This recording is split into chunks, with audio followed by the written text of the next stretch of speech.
coverage on the channel here today. Texas Motor Speedway, Samsung Radio Shack 500. And it is, well, I guess just Samsung. It used to be the Samsung Radio Shack, but now it's just Samsung. Maybe Radio Shack went out of business before the 2007 Cup race. Needless to say, we are on the pole for the first time this season here today.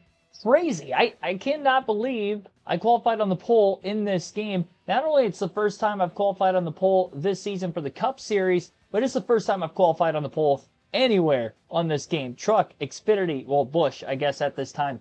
Cup Series as well. I'm shocked. I'm still shocked. Let's see what we can do from the pole. Last time we qualified top 10, the field was way quicker than what they usually were. Usually when I qualify at the back, we have really good race pace for some reason. Hopefully all goes well in this race here today. Appreciate the people tuning in. Early Monday stream. Green flag is in the air. We're underway.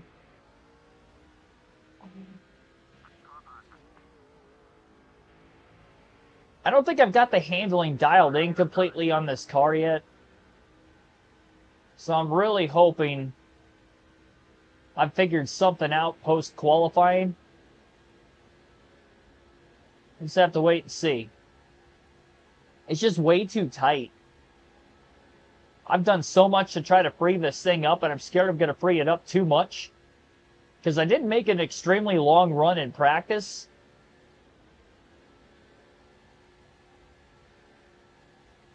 Yeah, see, it's already shoving. I just can't get to the bottom. There goes Michael Waltrip looking to take the lead on lap 2. We did get the first lap let in. Just barely squeezed back down to the bottom. I'm sorry, Mikey. I'm sorry. I'm so sorry.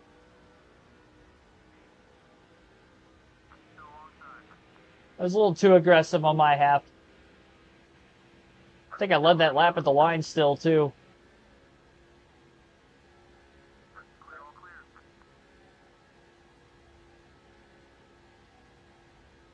All right, let's not do that again.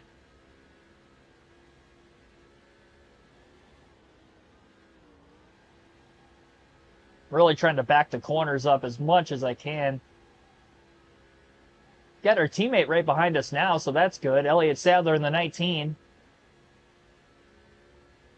That last lap was quicker than any lap I ran in practice or qualifying. 29.195. Ran a 29.2. 2 something. I think it might have been a 29.22 for the pole lap. I actually got the pole on lap 1, and then I picked up about a 1/10.5 on lap 2. That was a 20... Oh, okay. I did my math wrong. I thought it was going to be in the 28s. We could probably get to the 28s at some point. 29.1... sorry, 29.012. That last lap. Not reading properly. I picked up over 2/10 already in the race than what I had in qualifying and practice. That was a 28. Yeah, 28.951. This has always been a fast 1.5-mile track. Even still to this day, it's one of the fastest. Actually, with the package that they run at Atlanta, slowing the speeds down, I'd almost argue Texas Motor Speedway is a quicker racetrack. If you unrestricted the engines for the tapered spacer package or whatever they end up using at Atlanta nowadays, then Atlanta would probably be the quickest with the amount of banking that track has.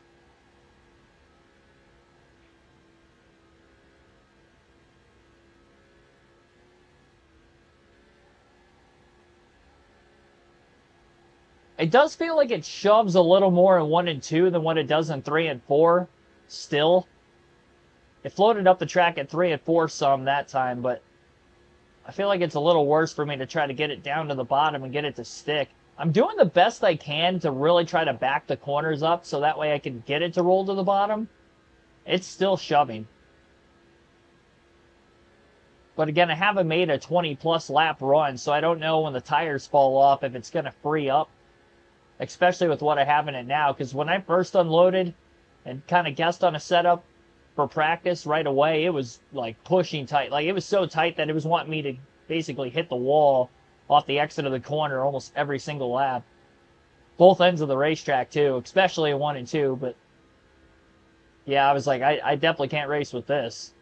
I ran a couple good lap times, but I was giving up all that bottom. And I know when you're out of the main groove on this game, tend to slide the tires a lot easier, especially when they're older.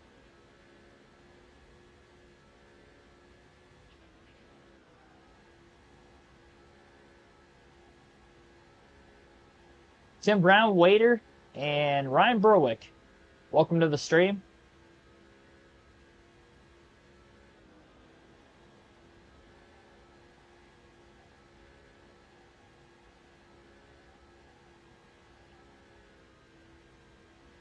Just creeping on the inside there. Elliott Sadler looking to take the lead away from his teammate Casey Kane at the front of the pack. Casey trying to hold on to the outside. Sadler's clear. Dale Jr. is going to try to get underneath us now, and we might get freight trained.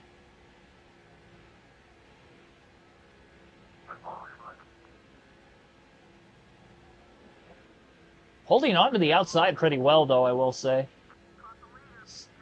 Still losing time. Fell back to 4th before we were able to get back down to the bottom. Try to cross Jeff Green over. Got 1 spot back. Man, yeah, I felt it shoving there. Had a feeling that was going to happen. Oh, Dale Jr. might have gotten into Elliott Sadler there. They checked up quite a bit. Sadler got his bonus points. Dale Jr. is going to get his now. And we just ran our fastest lap of the race trying to make this pass for second. Got it. Man, I feel so tight through the middle of 1 and 2.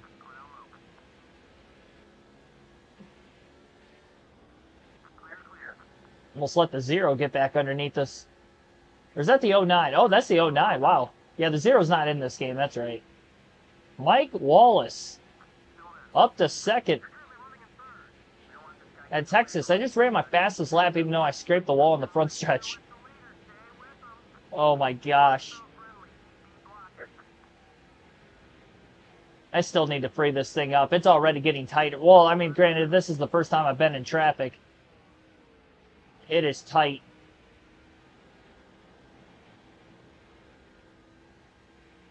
Doesn't help I just stuck my nose where it didn't belong either.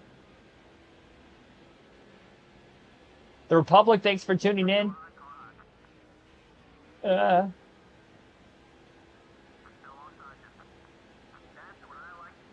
really have to baby it when I'm inside somebody, because otherwise I'm just going to clean them out. I'll look at the chat when I get a chance. I have my hands full right now. I'm battling the car as much as I'm battling the other cars around me.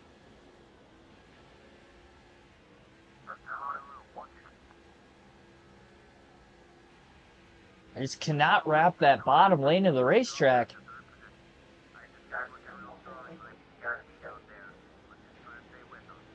I noticed Jeff Gordon started back at 41st. He's still back there.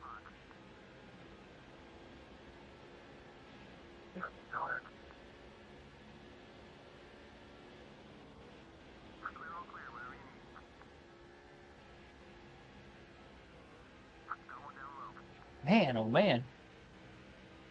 I felt the rear tire slip a little bit on the outside lane that time. That was the first time that that's happened.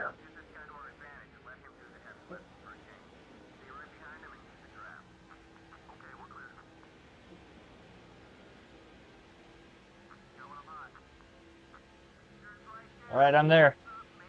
I'm there, Mike. That is not a lot of room, Mike.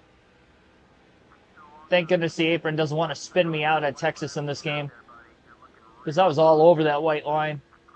Oh, we got a run on Dale Jr. too. Might be able to get them both. Oh, I overdrove that one bad. Yeah, I costed both of us the lead there.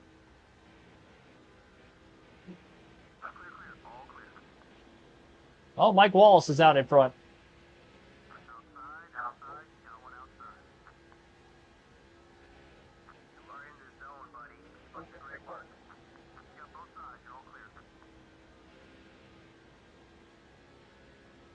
Wreck him. I'm not going to do that.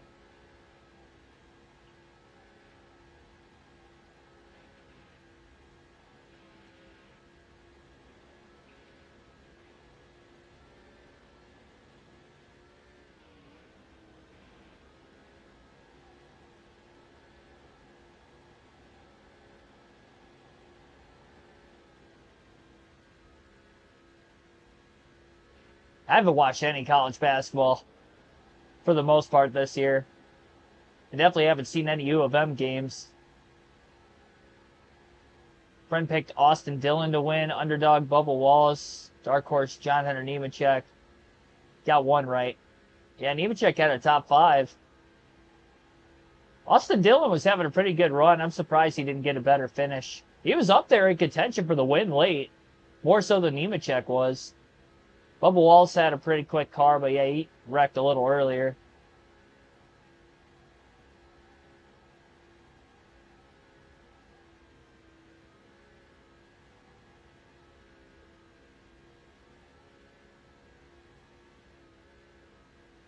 Did your parents end up sticking out the rain delay at the 500 yesterday?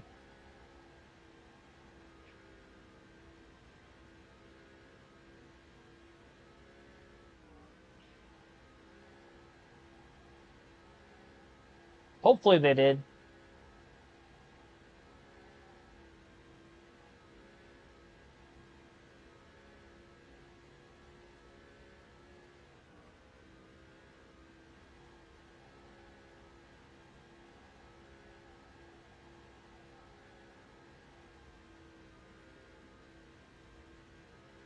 Finally starting to put a little bit of separation over second place, but I think it's because Mike Wallace is still in second. And I don't think he's actually got that fast of a car. Could be holding everybody up because Dale Jr. was the one that first passed me for the lead. And then I had contact when I tried to pass him back, and that's how Mike Wallace ended up getting around both of us for a lap.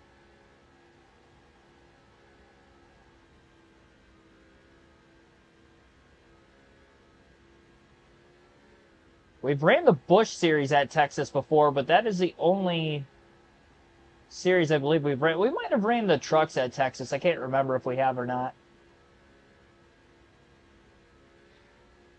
I have all my stats on my Google Doc page, but I have them on separate pages, though, across all 3 series. So I haven't looked at the truck stuff in a while because it's been a minute since we've ran a truck race on this game. Well, we will be running the trucks at the end of the week. Got 3 straight days of cup racing on NASCAR 08. Then we'll have 2 days of truck, and then back to the live commentary content for Atlanta next week. Saturday and Sunday. All day Saturday, pretty much. Triple header again, just like we did this last Saturday. And then Sunday for Atlanta for the cup race. And hopefully there's no rain delay this time.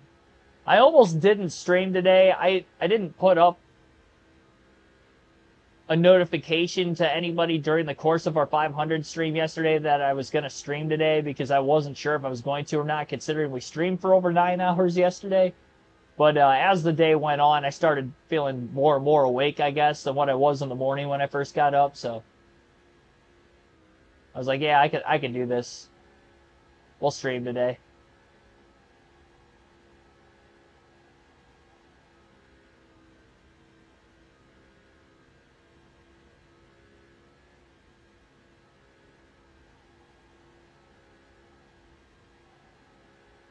Oh, they only went on Friday. I gotcha. I thought they were there the whole weekend.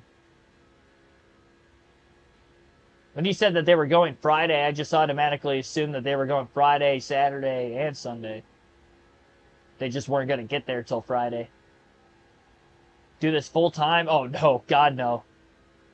Yeah, no, I don't make enough income off of this to do this full time. I mean, it's nice, but I wouldn't be able to pay any bills. Not in full.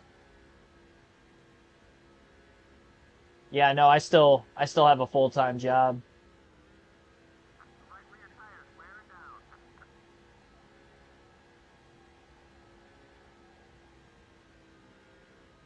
I'm off on Mondays, Sundays and Mondays for sure. And then I try to pick up overtime shifts when it's available, which they just started doing a couple weeks ago. I was sick the week before that, so I actually didn't pick up overtime that week because I actually ended up going home early on Thursday, which is why I didn't even stream. I wasn't feeling well at all that day. But then, yeah, last week I ended up picking up Friday, Saturday. So even when I'm doing like live commentary stuff or doing these streams, I'm usually working a full 10-hour shift and then getting home. The nice thing with my overtime shifts is I can pick and choose. So I worked an extra full day on, would have been Friday last week. So I picked up an extra day. Then I went in just for a partial day through the morning on Saturday because we were streaming at noon all the way through the rest of the day. On the grind.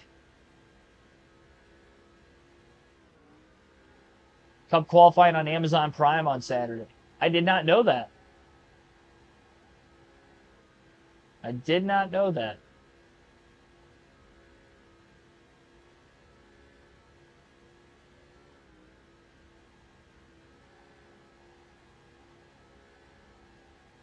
I just automatically assumed Fox was going to do it just because they have that portion of the schedule. I thought Amazon Prime was only going to do like the qualifying and practice when they have their own races later in the year. That's very interesting.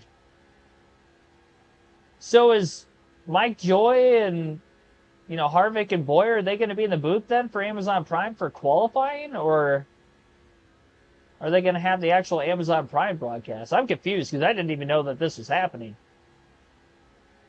Are you sure you're not talking about the Atlanta race like later this year? Because I know they're supposed to do the Atlanta race on Amazon Prime later in the year. Actually, no, I think that might be the first TNT race. I think I've got that backwards.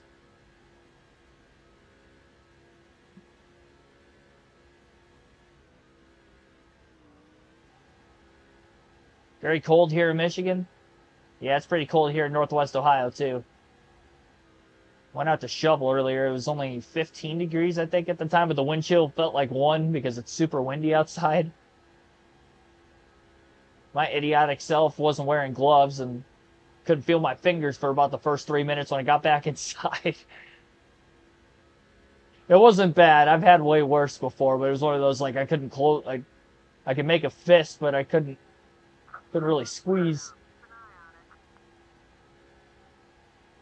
Atlanta Summers on TNT. That's right. Yeah, it's the first race of the in-season tournament.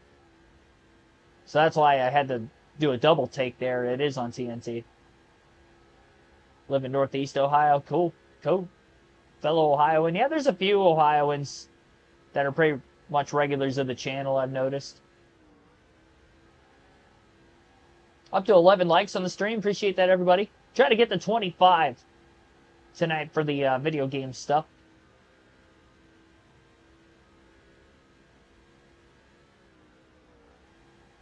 Slightly earlier start time, with this being a 500-mile race, because usually we go live at about 6 or 7 for these video game races, but wanted to make sure we got this done at a reasonable time tonight. I like to try to end it around the 8 o'clock hour as much as I possibly can, especially with me having to work. I start my work week tomorrow, so I'd like to not have it go too late if I can help it. I already got my workout in today, so yeah, we're all good. We're all good. Lap 38, got just over a 1 second lead. We haven't led every lap from the pole, but we've led by far the most. Now we just got to hope the pit crew can do their part, and I also got to do my part, not speed on pit road. Didn't even realize till just now, but Brian Vickers is out of the race. 22 laps ago, he pulled off the racetrack, and he's been on pit road ever since. Lap times have fallen off a bit. Our fastest lap is a 28.751. That last lap was a 29.4. Dale Jr., who was leading at one point for a brief moment, is now back to 8th. So he's slipping through the field. And I'm going to keep an eye on Jeff Gordon because I just have a feeling him qualifying at the back, he's going to have a rocket ship. And he's going to try to cut through this field. He started 41st. I don't know where he's up to right now, but I'm going to start panicking if I see him get into the top 10 because I just have that feeling. I don't know why. You would think, like, well, he's starting super deep in the field, but I know when I start deep in the field, I've got a rocket ship, usually. Yeah, he's up to 31st already. I mean, 40 laps, that's actually quite a bit. He's only gained 10 positions, but he doesn't need to move that quick. He's got the whole race, not like there's stage points on the line like there is nowadays.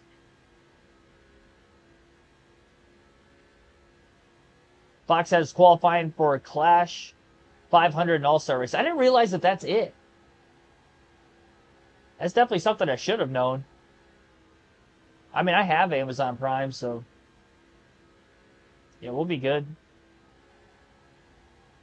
We will still have our coverage. 1 degree, -11 where I am, and it's freezing. Yeah, that's pretty cold. Pretty cold. This car's starting to get a little snappy on the exit of the corners. Been a couple times it's been a little slidey. Got to try to keep as low of an exit as I can. Now that we have over 40 laps on our tires. Try to keep it from sliding out from underneath me as much as I possibly can. Because if I start sliding now, it's going to be even worse 20 laps from now before we pit. Jeff Gordon's running 29.5s right now. That's faster than what I've been the last several laps. And he's definitely faster than a lot of the cars around him. Looking at their lap times, too. Oh. Yeah. Still tight from time to time.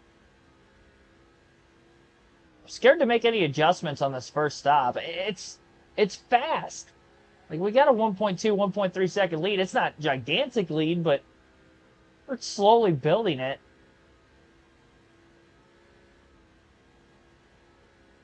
You get way out of the gas to keep it off the wall, though. Just got to make sure I'm not doing that on a consistent basis. Then I'm really going to start losing time. Quarter of a tank of gas left, so I don't think we can even make it 60 laps. Probably going to pit around 58 laps just to be safe.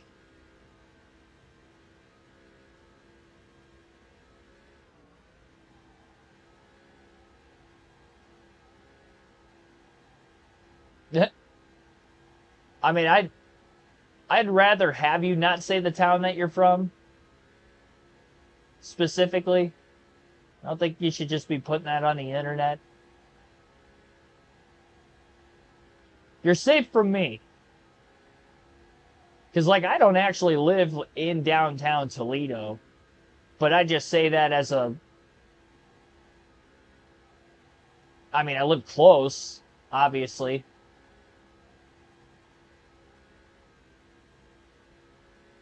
But yeah, I don't want to say exactly what, like, town I'm from in that area.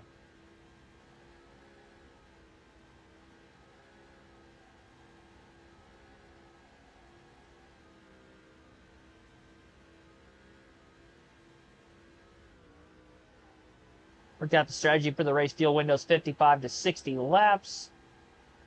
Recommend going 59. 5 stops. Last stop at 295. Yeah, so there's no need for us to have to push it on fuel then. And we only have 5 sets of tires, so that'd be perfect. Keegansville, yeah, we can go with that. Doesn't exist, but we can go with that.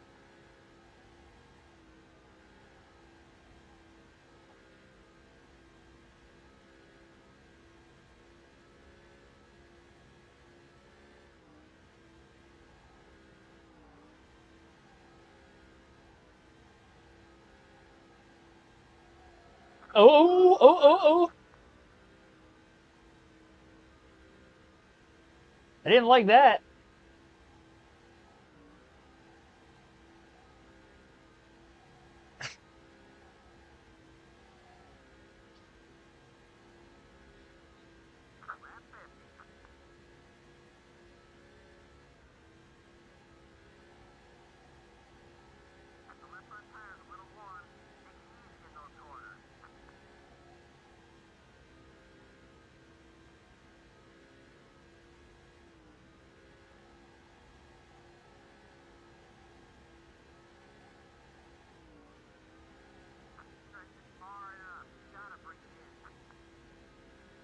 Robbie Gordon's in fifth. Hold on a second.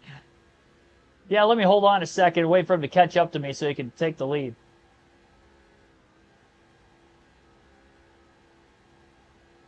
Oh, yep. Pancake the wall there off turn 2.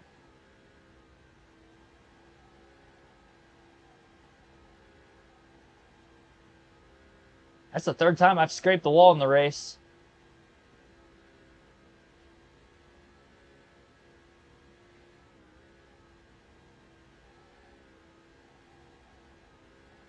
Spring training starts this week. Yeah, usually the end of February. Excuse me.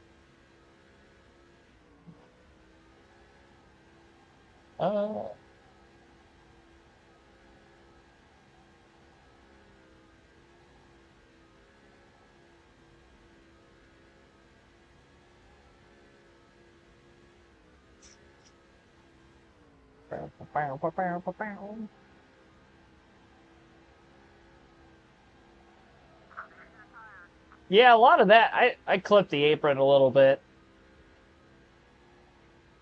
Definitely didn't hold the car very steadily, I'll tell you that much.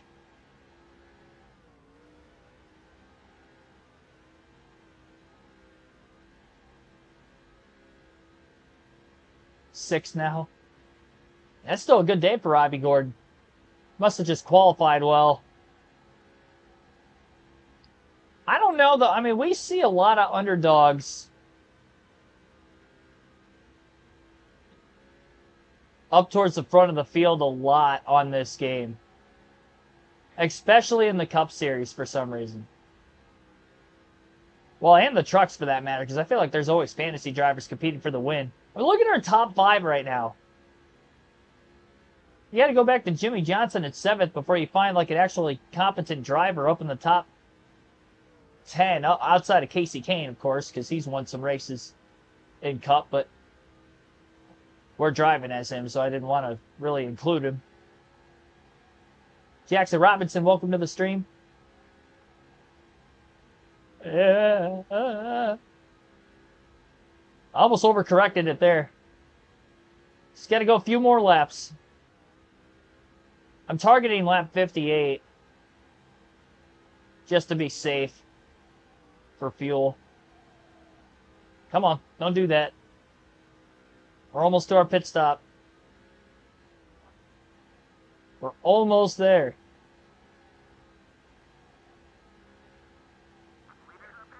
Oh, we got some cars pitting this time.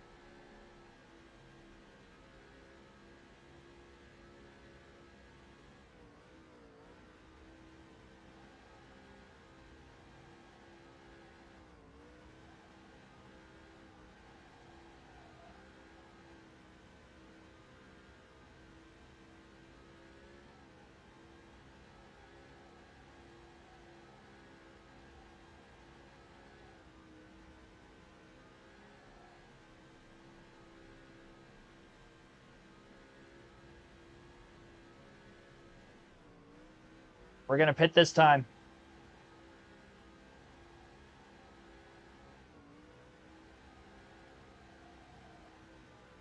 I'd say we did pretty well for ourselves. Rigging onto pit road, 4 tires, full tank of gas. Don't speed. I did practice, so I made a practice pit stop. I didn't speed then, so I have a pretty good idea of where I need to brake. Start my braking at least.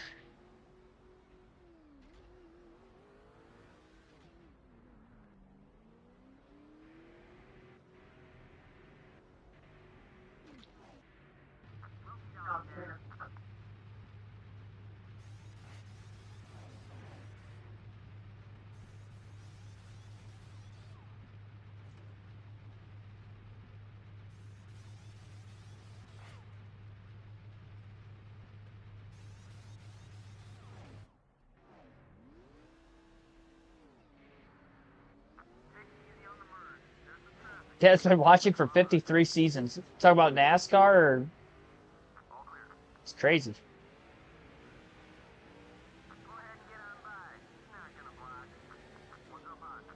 Ourselves up onto the speedway. I think I lost time on pit road. What was that? We pitted from the lead and we came out in 10th.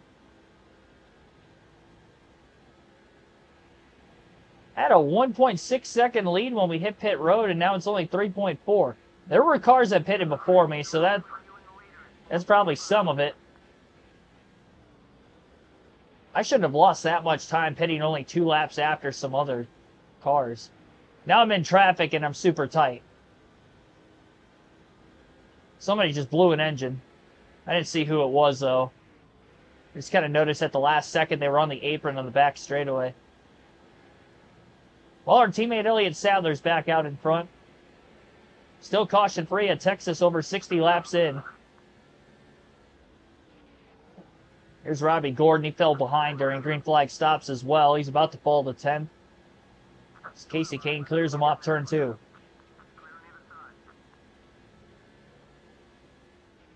Oh, baseball.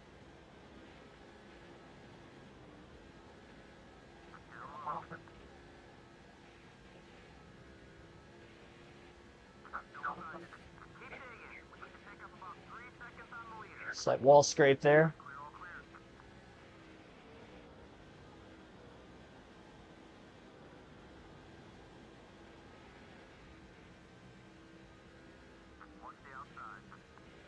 Yeah, I lifted there. He was just going to keep blocking me. I probably should have stayed in it.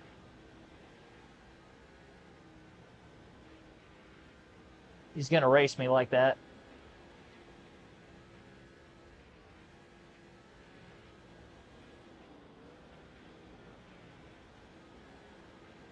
Jammed. Wow, that was really, really close. I couldn't have gotten any closer to him without touching him. Now stay behind me. I know I'm faster than all of you. I just got to get in front of you. We've led the most laps to this point for a reason. I hate that my pit crew lost that many spots. Michael Waltrip's in the lead now. Just past Elliott Sadler. Look at Mikey go. Joe Nevechek was the one that blew up. Okay, thank you for that. The hell happened there? The hell just got to stop.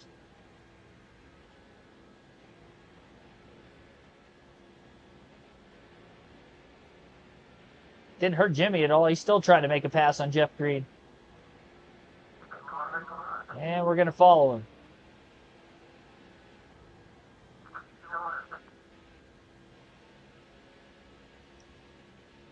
Have to pick them off one by one. Dale Jr.'s back in the top 5. Mike Wallace is still up here. 4th place.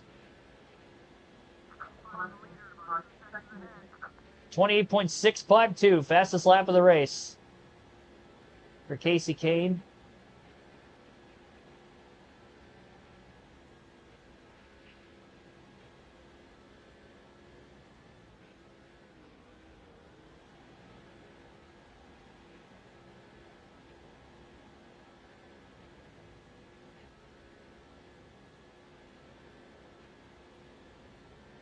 Just ran a 28.435 that last lap. Yes, you heard me right on that. 28.435. We were running some quick laps at Atlanta when we were there. Kind of similar lap times in the low to mid 28s. I kind of figured I was going to run something similar to that here tonight coming into the race, just because Texas is just as fast, especially at this time period. Yeah, Atlanta and Texas were just beasts back in the day. Texas still is when it comes to speed and handling. They just can't make as many passes just because of how narrow 1 and 2 is.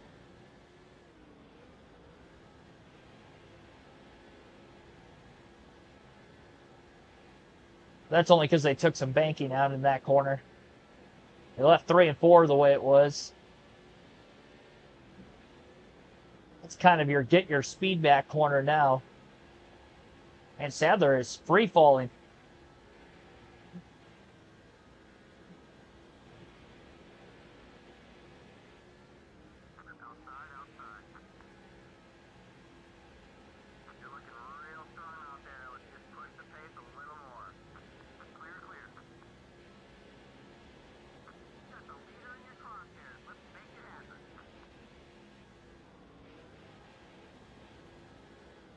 Kyle Petty top 10. I was questioning if he was a lap down or not when I saw him getting passed by a bunch of cars.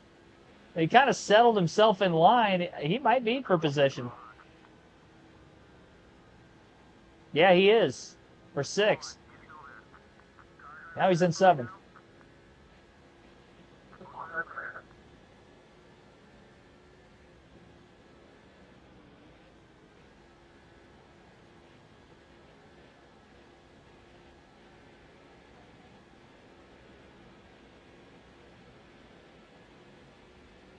Michael Waltrip's about to lose the lead to Dale Jr. Former teammate just passed him.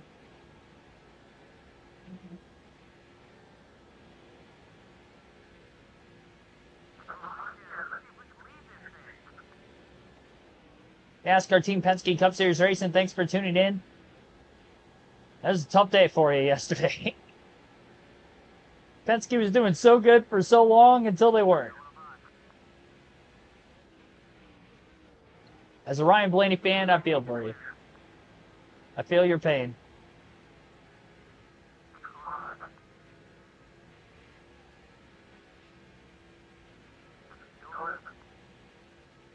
Oh boy.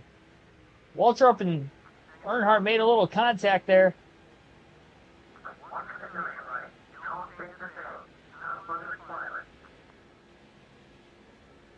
It's taken us quite a while to try to get back up here, but slide job to get into 4th on Dale Jr. that time into turn 3.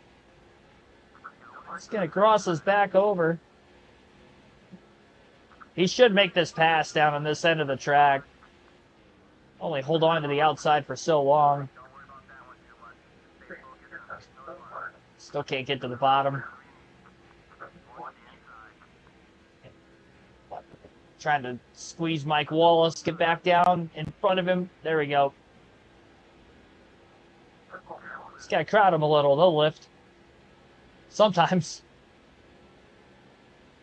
Maybe early enough in the race like this they will. Jimmy Johnson to the lead. Bobby Labonte was out in front for a couple laps.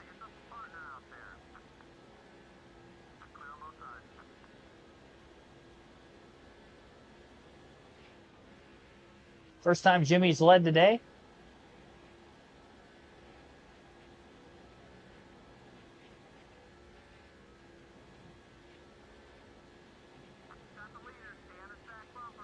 It's at 28.334.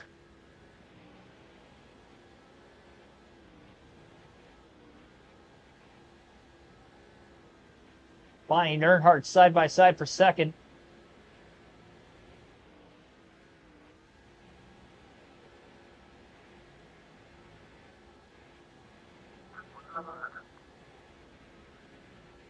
Casey to the inside of Dale Jr. for third.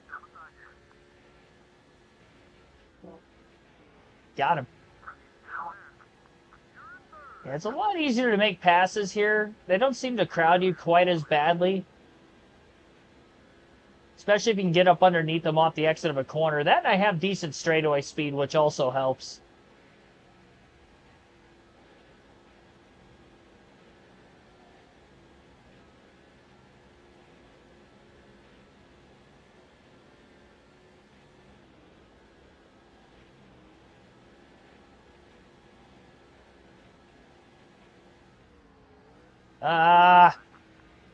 I had to lift, and I almost got ran over when I had to.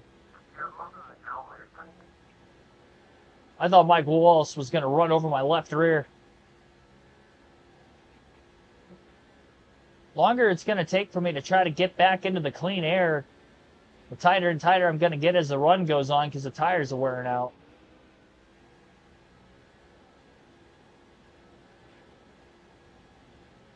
It's been just over 20 laps since we pitted. So it's definitely taken a bit to get back out in front. We were about 3.5 seconds back.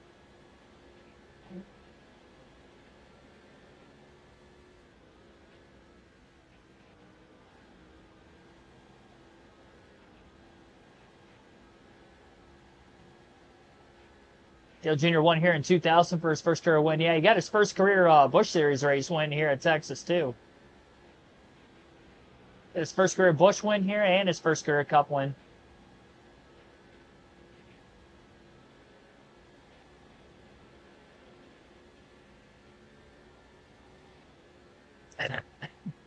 Excuse me. It's a good track for him back in the day.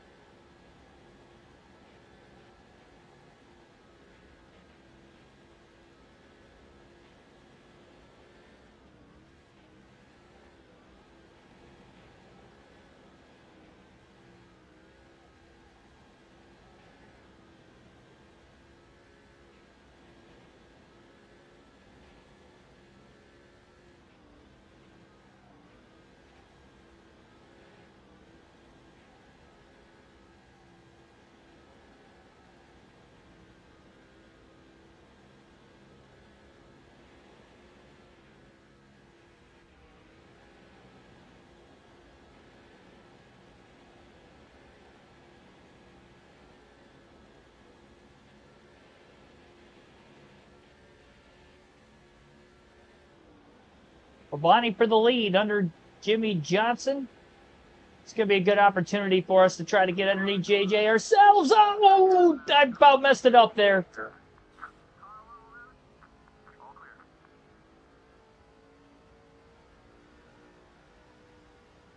Well, we made the pass. Oh my gosh. How was that not a caution? I'm glad it wasn't. Would have had to go to the tail end of the field if it was. That was a close one.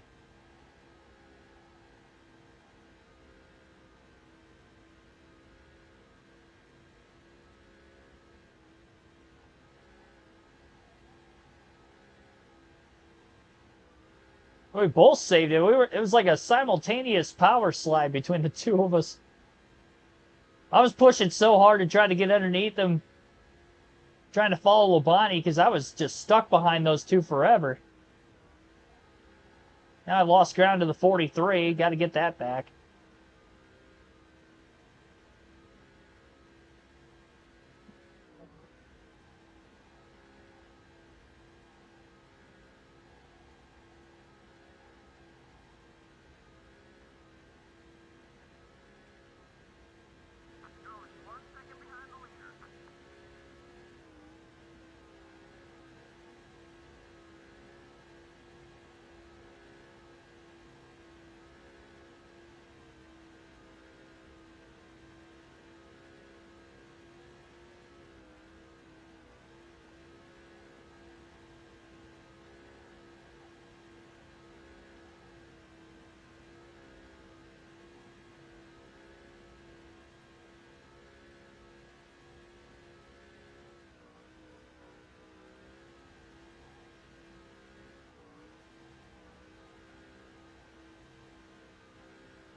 Keep me updated on where the 24 is. Yeah, thank you for that. I do think he's going to be up here at some point. We haven't had a caution yet to kind of bunch the field up for him to get a lot of spots on a restart or something, so it's probably why he hasn't gotten into the top 10 yet. But I definitely have that feeling he's going to be in contention for the win late. Yeah, he's up to 18th already, and we haven't even had a caution. 88 laps to go from 41st to 18th without any yellows.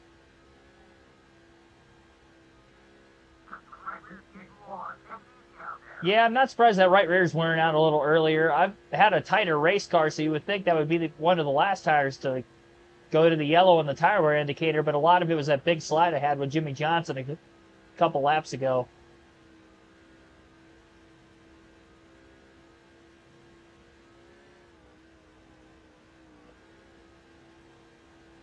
Oh gosh, sorry, I got a text message. I was seeing who it was. Oh, wrecked myself. That would have been a rookie move there if I would have done that. If I would have wrecked myself there, I was immediately out of the gas as soon as I saw I was on the apron. Just kept turning left, kept turning left.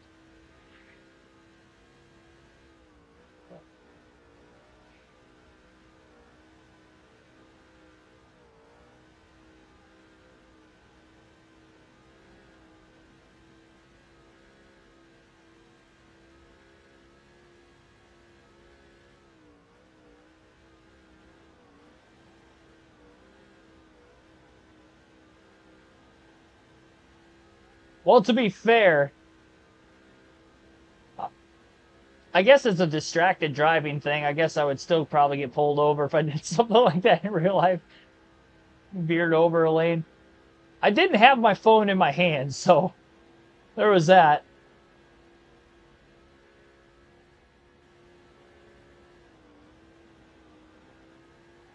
I can remember when I was growing up, I would bring a NASCAR game like over to my buddy's house, and he was able to literally drive with one hand.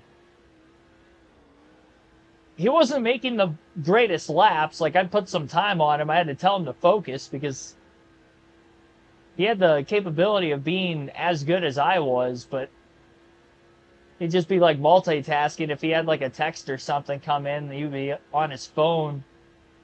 He'd be driving with one hand. Like, how the hell are you doing that? I don't have that kind of dexterity in my fingers to do that even remotely competitively. It's one thing to do that, it's another thing to actually be good at it.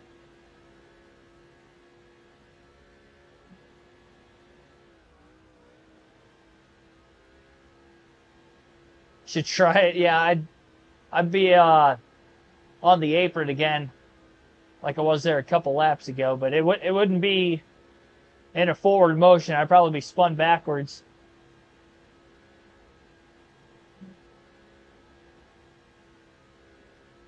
Eesh. To be fair, we weren't playing any of these older EA games. I doubt that you could get away with that on this game. Or any of these older EA games. We're playing some of the Heat series games. I just feel like the cars are more boxy in those games, so you can maybe get away with it.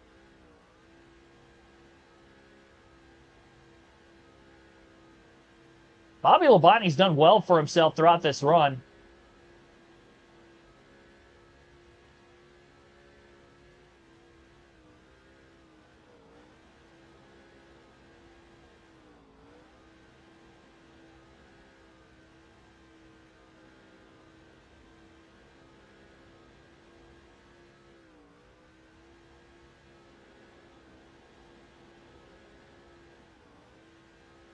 Not much lap traffic in this game. No, not really. I've noticed that too. Obviously, this is the first I've ever played this game through this season mode. So every track we've gone to is for the first time so far. But yeah, I mean, the short tracks, obviously, because it's a shorter track, you get to lap traffic. But even then, it took like 60 laps for us to get the lap traffic at Bristol. It takes a minute. Yeah, we're caution-free through almost 100 laps at Texas, and we're not even close to any lap traffic. But the field's still spaced out, so it's kind of weird.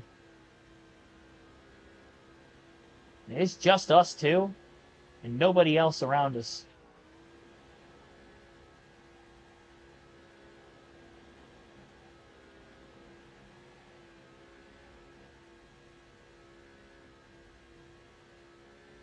Bobby Labonte's got a good car, I'll tell you that much. I was struggling to try to get around him when he was in second before he got by Johnson.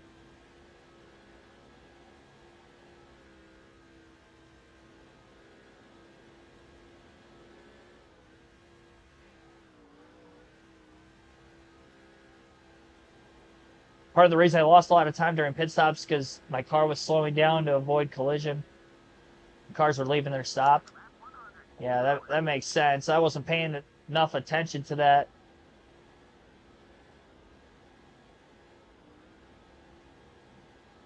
Looking at having to pit at lap 116 if we go 58 laps again, just like I did the last run. So, again, lap 116 is going to be our target number to pit for the second time. And, again, we should make this a 5-stop race, so we'll go through all of our sets of tires. We only get 5 sets for these cup races. And it's kind of helped that it stayed caution-free, so we can really take these runs out as long as we can. If we were to get any cautions or a lot of yellows on these mile-and-a-half tracks, we really got to kind of play the strategy game with when exactly we pit, kind of like we did at Vegas, because we had a ton of cautions in that race. But then we also didn't have enough green flag laps that doing the 2-tire stop a couple times a day. We actually had an extra set at the end, but I was doing that out of a safety precaution. Because had I taken 4 tires on every stop, I actually would have been about a set short at the end, so I'm glad I did that. I probably could have gotten away with right sides once rather than twice, but it worked out for us. We ended up winning the race still, so I guess at that point, if you have an extra set of tires in there but you win the race, who cares? You have that extra set of tires in there, you don't win the race. And like to use it if you have it. Haven't talked about it yet on the stream, but we have a top 10 streak to start this season. We have not finished worse than 10th through the first 6 races. Qualified on the pole, we've been running inside the top 10 literally this whole race. Again, currently in second right now behind Bobby Labonte. Overdrove the entry to get into turn 1 there. Big time slide. Still sliding on me.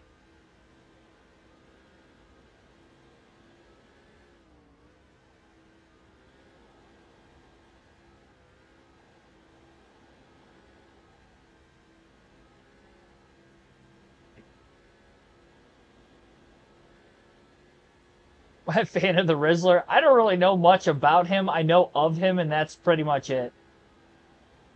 I know he's a kid, and I know he's got a scratchy voice, but I don't know really much of what he's about. Other than in his name, he's probably got a lot of Riz. Hence his nickname, the Rizzler.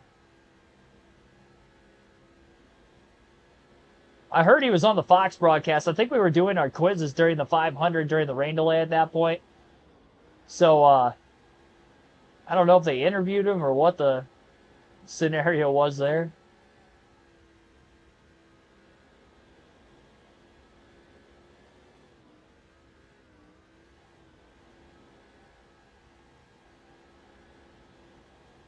Jimmy Johnson fell all the way back to 9th.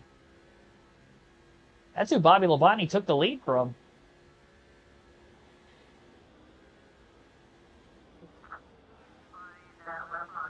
I cannot get close to this guy. I haven't even really been able to get to within a couple car lengths of him. This is about as close as I've been over the last probably 15 laps or so. I entered pretty flat that time, but even when I feel like I'm hitting my marks, I just cannot get close to him.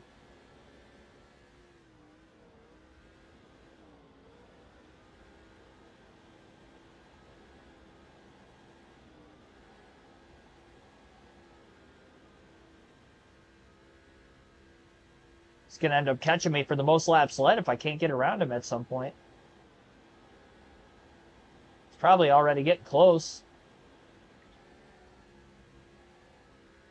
Maybe we can get lucky and cycle out of the pits ahead of him. Yeah, lap 116. Our crew chief is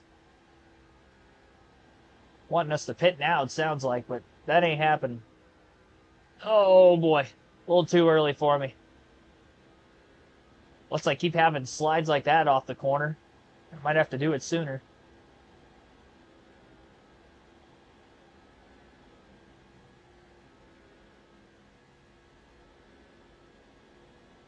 Come on. Dig! I tried to back up the corners as much as I can. I can't close in on him. I tried to push as hard as I can all the way through the corner. If I hit my marks, I still Can't get close.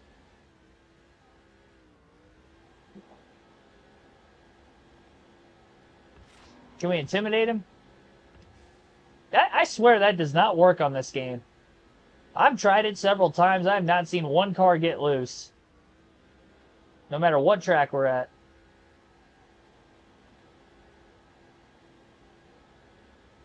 Ethan Chua, thanks for tuning in. Oh, boy.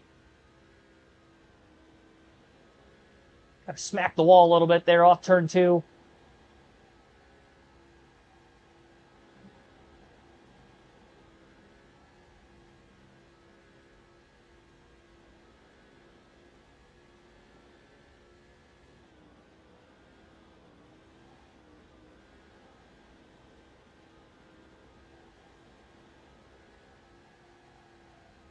Dang it. Caught it with the right rear that time.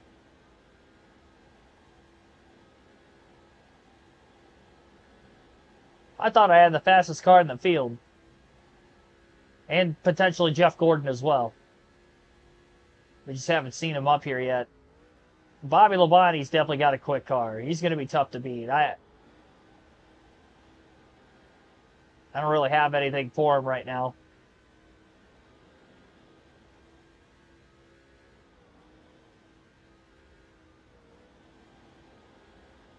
Try doing the triple burnout. I don't know exactly what that is. He's definitely going to cycle out in front of us. He's pitting before us, too. I don't want to pit quite that early. I want to try to take this to an even 58-lap run again. That way we get to the final stop. And I just don't have to go quite as long on tires.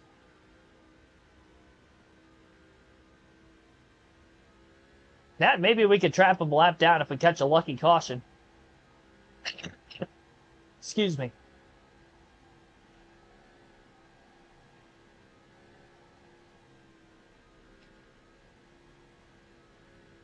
Still got that frog in my throat.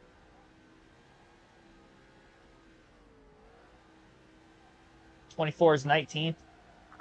Whoa, whoa, whoa, whoa, whoa, whoa. I thought I caught it. And then I overcorrected and I still hit the wall. But one more lap. And we'll bring it in.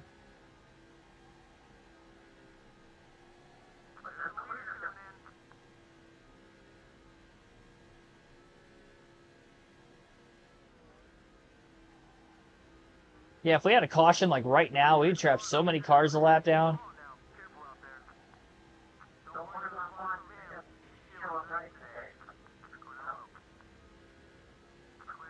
Some of them would be 2 laps down.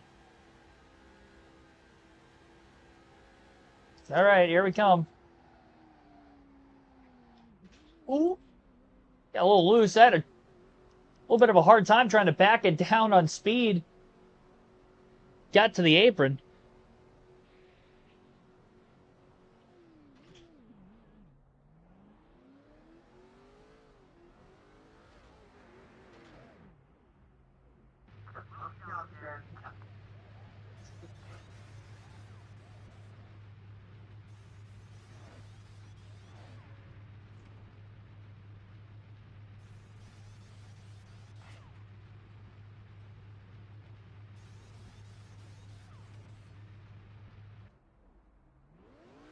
Give me one quick second.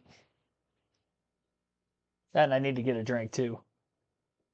It says Jeff Gordon's in 3rd right now, and I don't even know how the heck he would have cycled that far up in the... Oh, we'll wait for all this to cycle through. He might have still been out on the track and not made his stop yet also.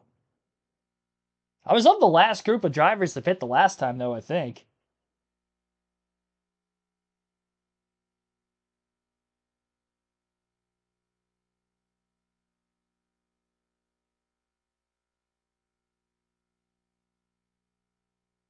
"20-second pit stop." Yeah, that's not the greatest. We've had some way quicker ones in the past. Trying to figure out what the lap time. Oh, that's like the current lap time. Like they've only been, I think, 22. I don't know. That's so weird. I haven't really looked at the scrolling tron on the paused menu before. We hardly ever pause it.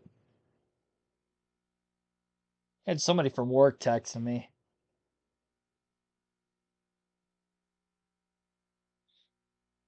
And I need to get my phone on a charger too.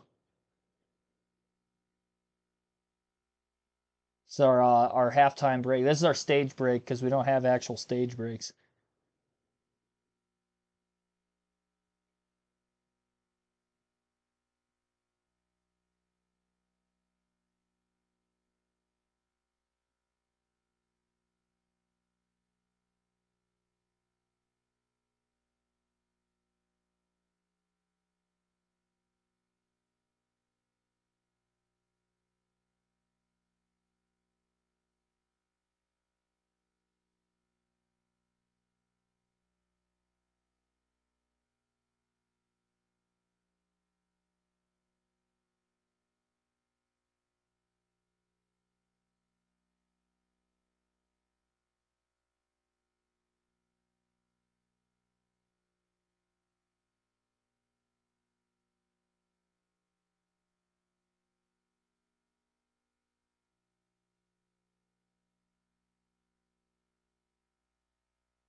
That's enough of that.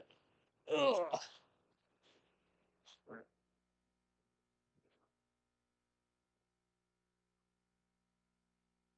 This is our time to try to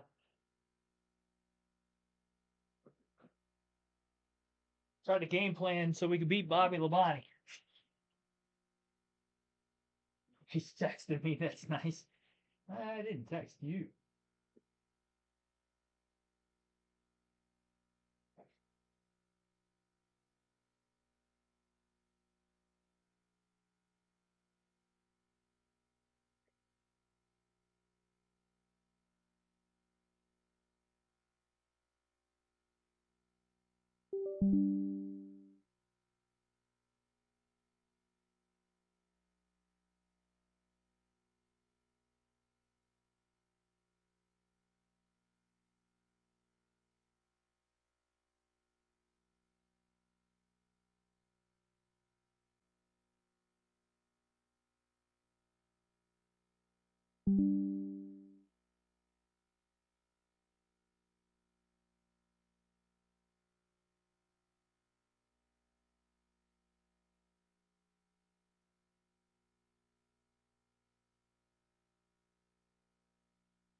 Alrighty. If you watch AJ and Big Justice, you know exactly what I'm talking about. Yeah, I don't know what that is. Okay. Get back into this. I gotta get a drink still.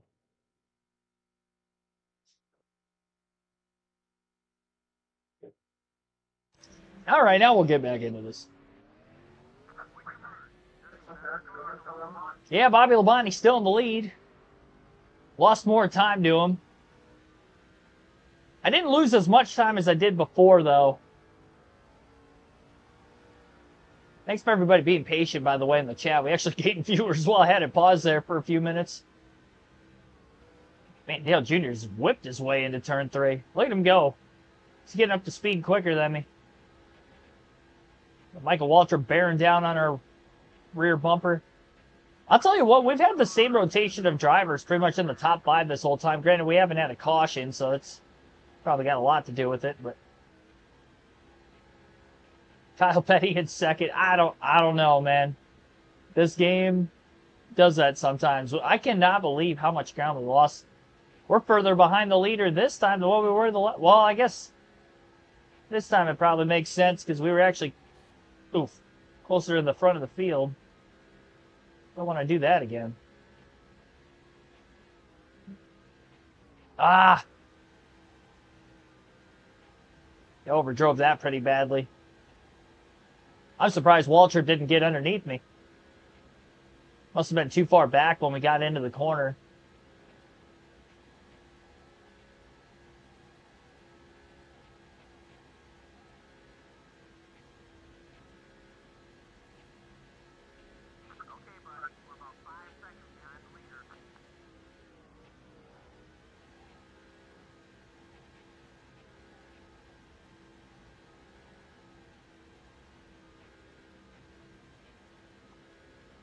Excuse me. And I even got to. I think I got to clear my throat again. That's probably. I'm wondering one of these days I'm gonna get my voice back to 100%. I was really hoping I'd do it before Speed Week started. I cannot believe. Has anybody in the chat ever had laryngitis before? Because I literally couldn't talk at all for about 5 to 6 days. Just over a month ago. And my voice still is not back to 100%. It's like 85 to 90% there. But if I get like too excited and I try to go up an octave like on my commentary a couple times, my voice just cuts out on me. So I definitely wish that it was back to 100%, especially this last week during Speed Week. I took a long time. I mean, I took a whole week off the channel. Then I ended up taking a couple days off the week before last week too. Granted, that time I was like actually sick though, so that wasn't. It had nothing to do with the laryngitis I had like last month, but sound fine to me. Well, I sound fine like now, but if I like try to like really get my voice up there, basically if I try to talk in any way that isn't my natural voice, I can't do it. My voice just won't let me. It'll crack a lot. It'll just cut out on me.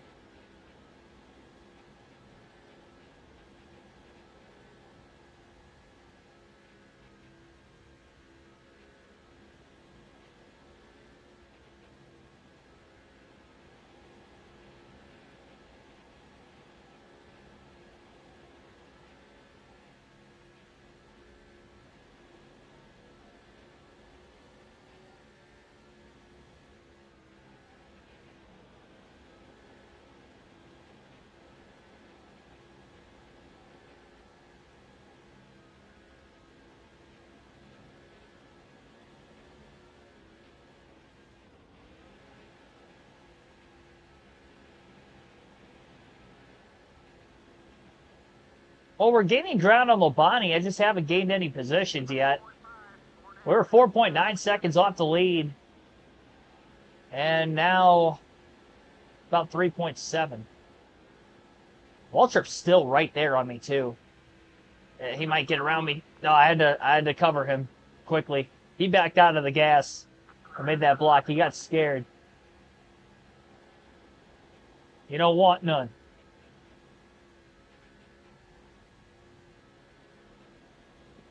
We still got a long ways to go in this race. We still got over 200 laps left.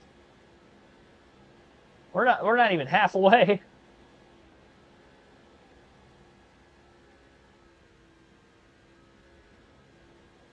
This game is just so crazy. The better you qualify, you're not quite as good in the race. And in race trend, but if I qualify like dead last, I have the quickest car in the field during the race.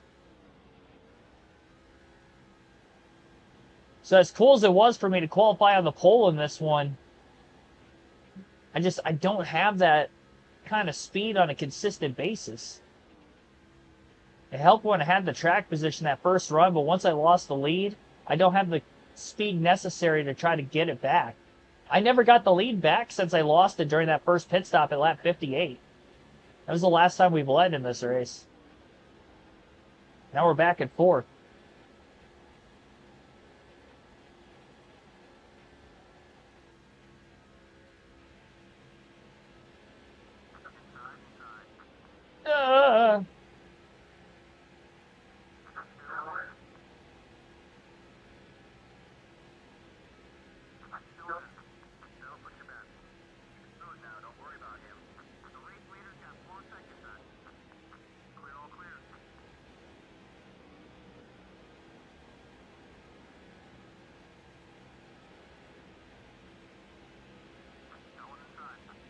And a run on the back straightaway. I don't know if he got held up behind Dale Jr. or what it was there. He was looking to pass me for a while. Finally did. Well, I guess as long as we keep our top 5 or top 10 streak alive, it's kind of all I care about. I just want to see how far into the season I can go before I don't finish in the top 10. Doing my best. Talladega is going to be tough, probably, but we won the Daytona 500.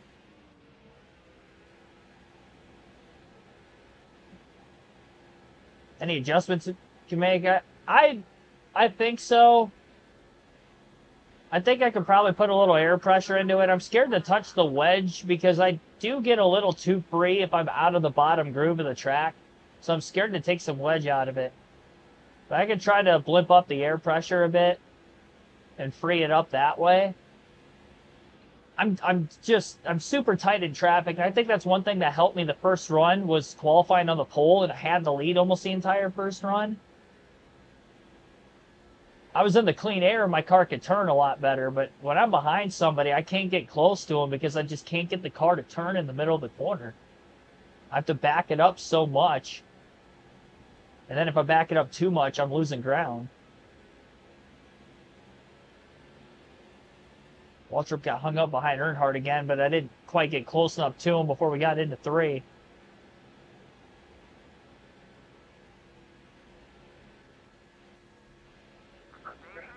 Just ran our fastest lap of the race, 28.268. 268.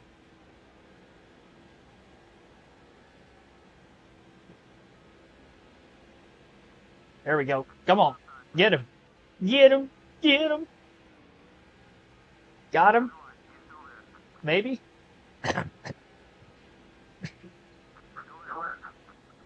Got him.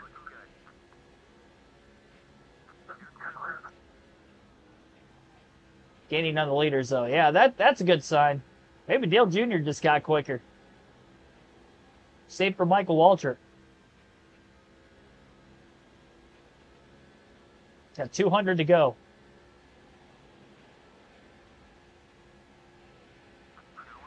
Oh, come on, man.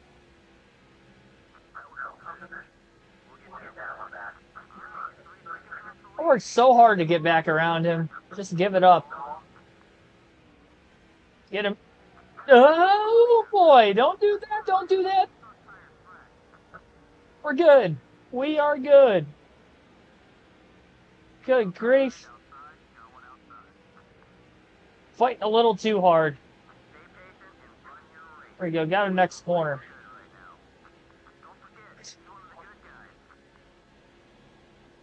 I should have lost more time than that.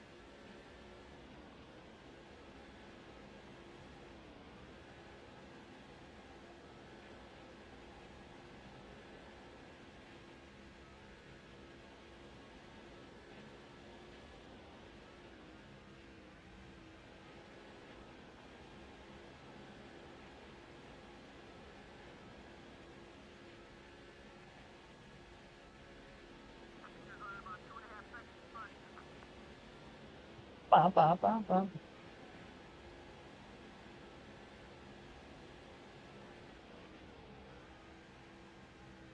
Had to lift getting off turn 2. A little less than 2 seconds off the lead, though. 24 is going backwards, so that's good. Maybe he doesn't have as quick of a car as I was anticipating then.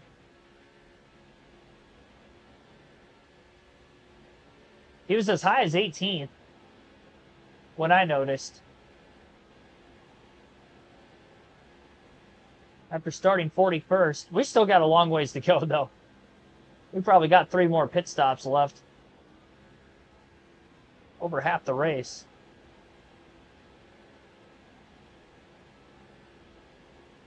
Gains a bunch of spots on pit road with a caution.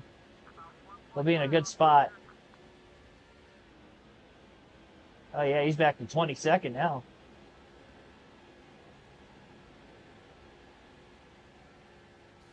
Oof, man.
Within a second of the lead.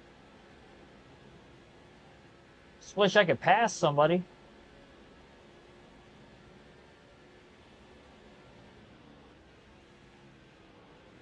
Kyle Petty's even gained ground on Bobby Labonte, too.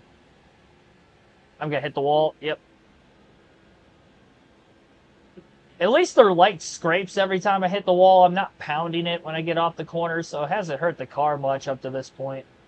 I like to not hit the wall at all. That was a little harder that time.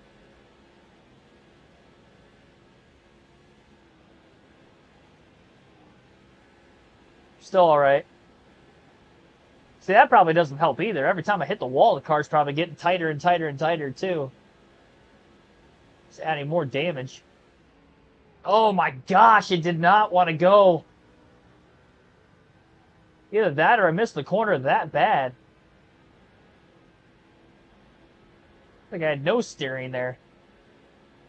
Oh, we got a slow car down on the bottom. Who's that? Tony Stewart? I think Tony Stewart just blew a motor. Missed the pits. Bonnie loses the lead to Kyle Petty. Oh, big run for Casey Kane. It took Earnhardt and Labonte getting side by side. I can't drive it in that low. Gosh darn it. Ran out of real estate.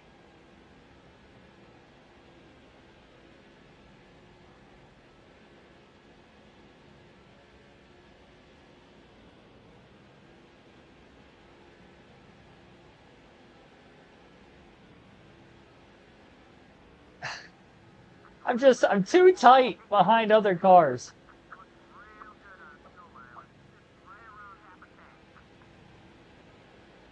There, yeah, it is Tony Stewart. There we go. There we go. Just get the one. No! Oh, Bobby floated up the hill a little. Got him this time. There we go. Jeff Burton, tail end of the field, is a lap down. It's hard for me to believe that Kyle Petty has this quick of a race car, and a guy like Jeff Burton's about to get lapped. It's going to be one of the first cars a lap down, too. Oh, Dale Jr. tried to pick him. He almost did.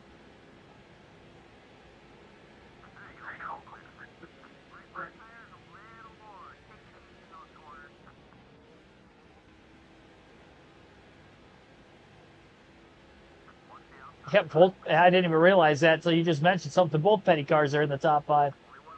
There we go. Got by Dale Jr. Let's go. Finally passed him. I was sitting behind him this whole run. Kyle Petty might have held him up a little bit too much. Lost some ground there. Right in the same tire tracks as a 45. Couldn't get it to turn again. So I'm entering so low. That way I have the clean air getting into the corner. Kind of helps the car turn a little bit. Like that time I kept it off the wall.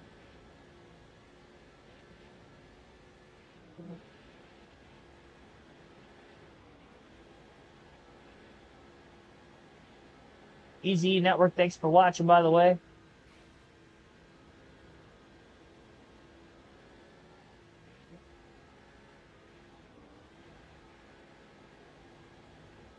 Paul Menard DNF too. There was a couple guys, I think, at the back of the leaderboard that might be out that I haven't recognized yet. I've just been so focused on the cars around me because I'm having a hard time trying to get through this traffic. This thing glued to that white line through 1 and 2.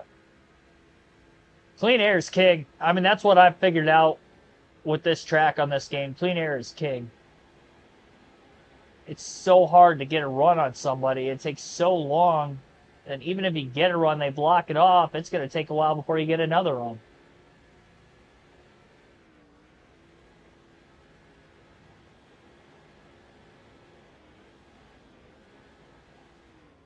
Shoving. Definitely going to make an air pressure adjustment when we make our next stop.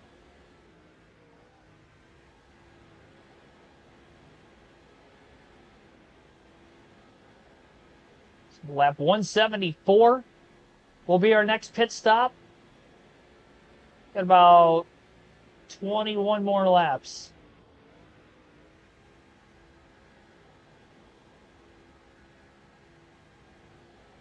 It's been almost 100 laps since Casey Kane, our driver, has led. Jeff Green's fallen to 20th. Yeah, he was in the top 3 real early.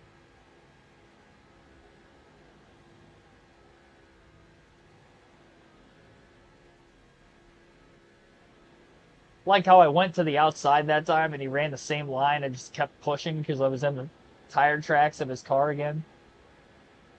There we go. Got a little lower. Got it to grip that time. He actually missed the very bottom of the racetrack. You could see it closed just a little bit.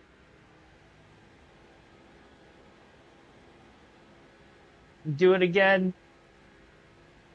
It's so hard to try to do that. Did it for a whole lap, though.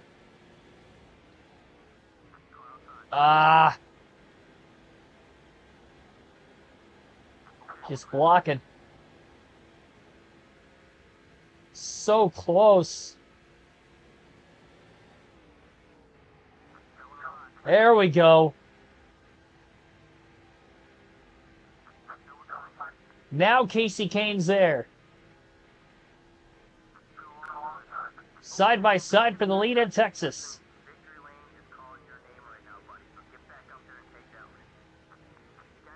Way too much of the apron. Luckily, by the time we started shoving, we were clear. New for him. Casey Kane back to the lead for the first time in 98 laps. Our pit crew's got to be better, though. We can't keep falling back in traffic like that. They haven't made, like, a mistake on pit road. They've just had slow stops today.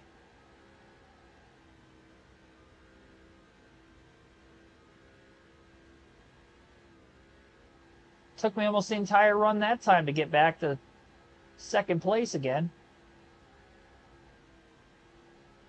Clay just put on a show, didn't he? He both in the car and after he got out of the car.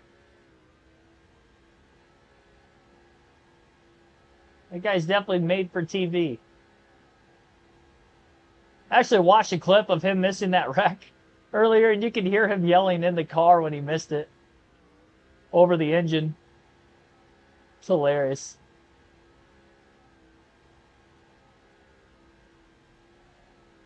Yeah, I mean, he was staying out of trouble for himself. He wasn't anybody that made a mistake, so that's good.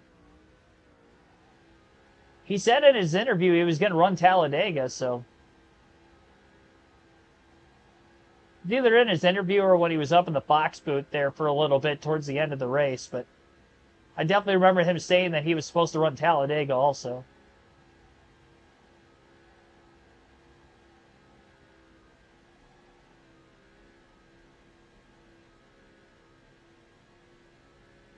There might not be quite as many entries for that race as what there was at Daytona, so maybe that'll help him a little bit. Might not have as many cars in the field, therefore maybe less likely to have as many accidents.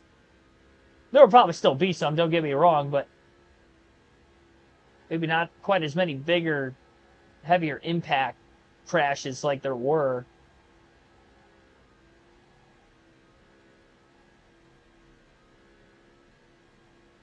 What you been able to watch him? I was on a date. Yeah, I mean, you got another chance. He's going to run Talladega. Just leave that date open.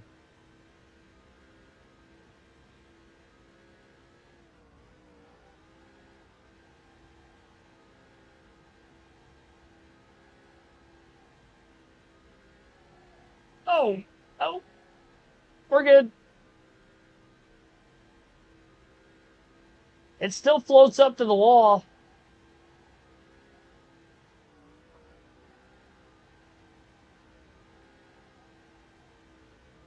Even in clean air. I was just starting to put a little bit of separation between myself and Kyle Petty, too. Man, oh man. Sorry if that sounds disgusting in the mic. I didn't clear my throat when I paused it the last time.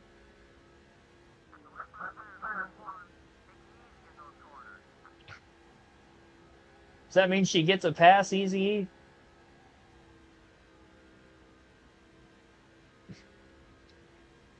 Amber Balkan will be there.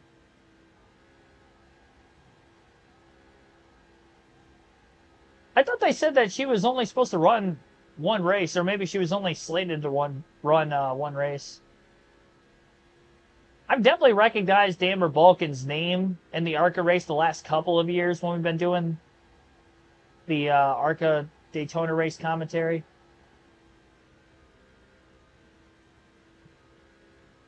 I assumed that she was full-time.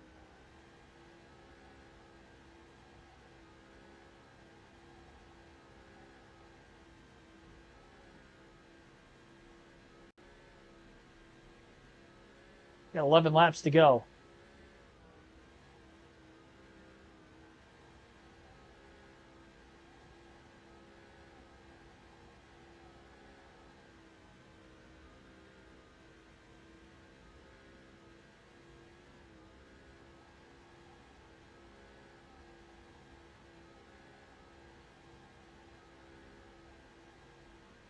Seven-tenth of a second lead.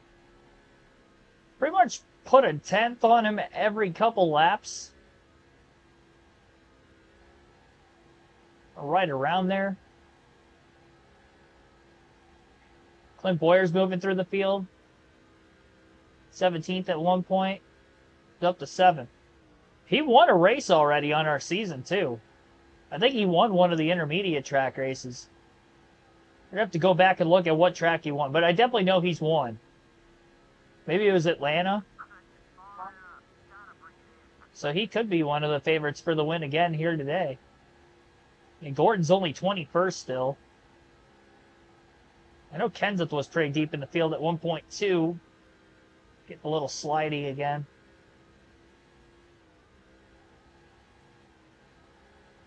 Now Boyer's up to 5th. All right, well, I guess we'll have to look out for Clint Boyer. Elliott Sadler's 35th. What happened to him? He started up here with us, and he actually led a couple laps at one point after the first set of green flag pit stops. He cycled out in the lead.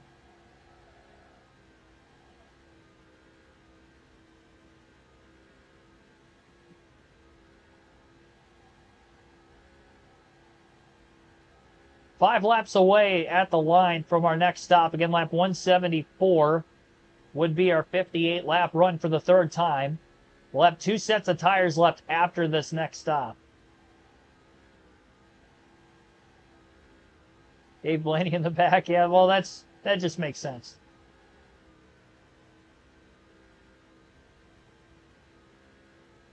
Maybe one of these races we'll see him win. Already had a couple of upsets early in our season. Kyle Petty in second might be able to pull off one today if I keep having terrible pit stops. This is not a guaranteed race win for us by any means. We're going to have to fight this one out. Gas only, that's not going to work. My tires aren't holding up that well.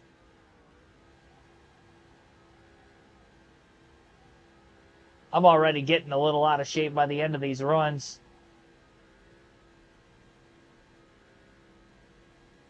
Got almost a 1-second advantage over P2. Got a couple more lap cars we're closing in on up ahead also.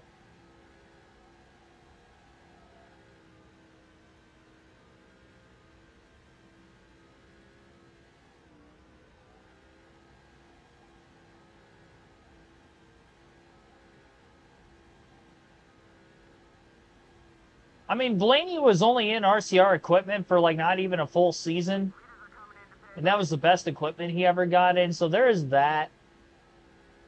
Because he had decent runs in some of the lower tier teams. I mean, you got to think, though, too. Like Hendrick Motorsports, for instance. I can't name one driver who didn't win in a Hendrick Motorsports car. Like even Casey Mears won the Coke 600 one year.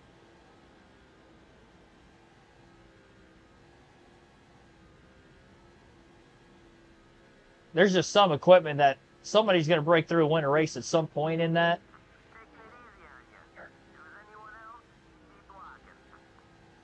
I don't know that he would have ever reached what Ryan Blaney did. And a lot of that is because of how good I think he is in the dirt racing world, that he is one of the greats, really. You know, unless you're like a Kyle Larson, but there's only one Kyle Larson that can hop into anything and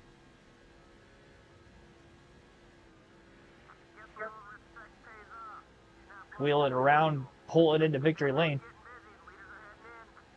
I'm convinced you put an engine in a excuse me, put an engine in a shopping cart and Kyle Larson could take it to victory lane. He wouldn't even be racing against other people with engines and shopping carts. All right, third stop. We're going to make an air pressure adjustment here. We're just going to go 1 pound for now. I'll blimp it up on the next stop some more if I get a chance to.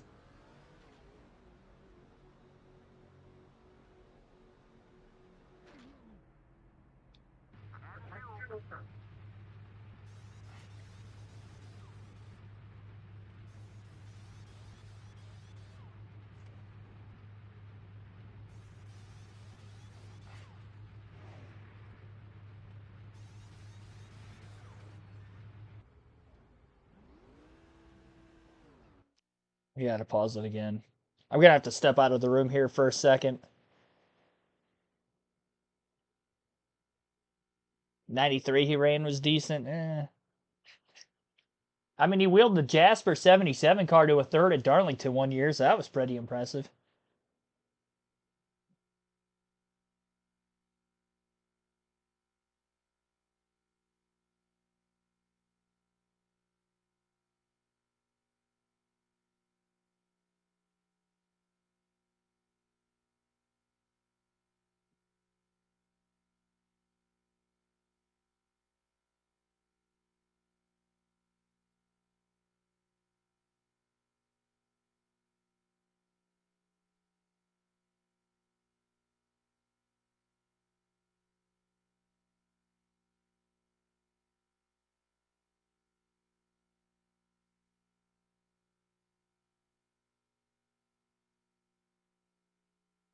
Oh, boy.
Oh, boy.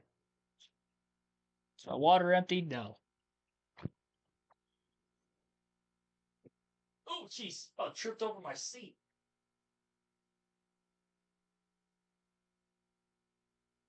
With it.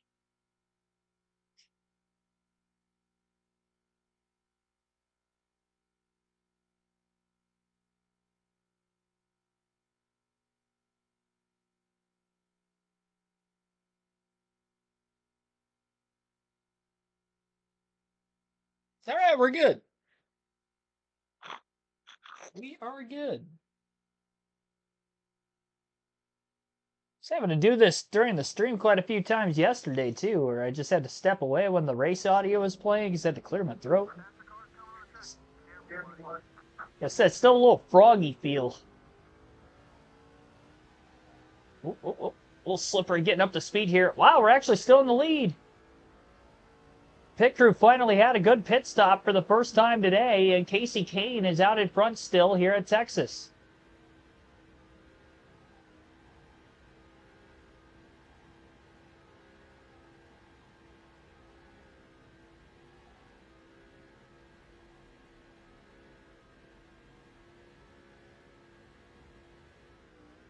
But yeah, no, I mean, Ryan Blaney, he's honestly surprising me how good he is. Because, for instance, like my favorite driver growing up was Greg Biffle, and he's well on pace to getting more career wins than Greg Biffle had in his whole Cup career.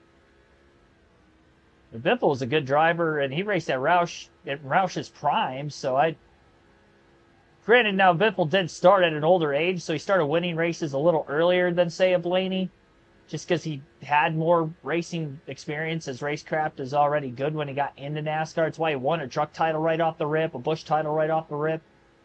And he had success even, getting rushed to Cup essentially for that reason. But he also wasn't around in the Cup Series very long. His competitive years only lasted like 10 years, where Blaney starting younger, he should be able to get more wins than him. But it's still amazing. I mean, he won a championship, and Greg Biffle never did that. Now, granted, Greg Biffle probably collectively had some better seasons statistically than Ryan Blaney, but I mean, even look back at 2022, Blaney, went winless that year, but he still had like the second best average finish of any driver. I think only Chase Elliott was better than him. If it was a season-long points format, he would have finished second or third in points that year. Him and Truex would have finished second and third, I believe, and Truex missed the playoffs, and Blaney barely got in, obviously, just because of the way it works, and neither of them had a win. And there were so many different winners that year.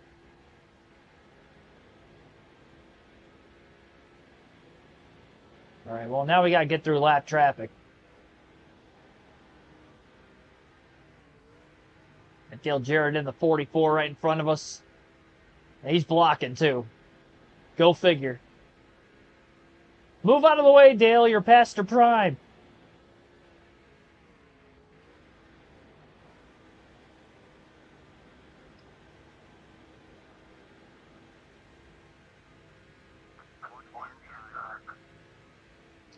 Come on. Oh my gosh, he's so slow right in the middle of the corner.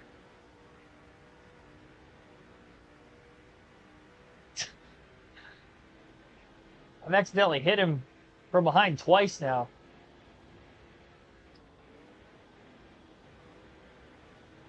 Oh my gosh.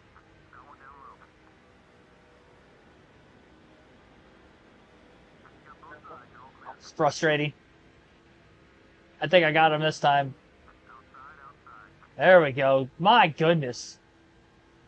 That was way harder than it needed to be. It's like Kurt Busch is next. Either him or Ryan Newman. Ken Schrader's up to 6. My gosh, what a legendary top 10 we have here. You got a mix of some Hall of Famers and some scrubs. Yeah, John Wood in the top 10. Now Schrader's at 11th now. Raise Hale, right? Oh no. That's hilarious, though.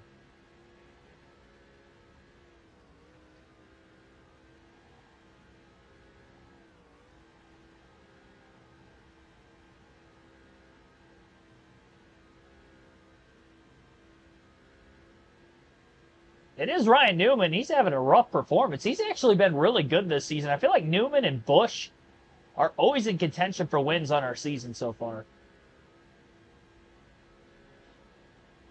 Not today, though.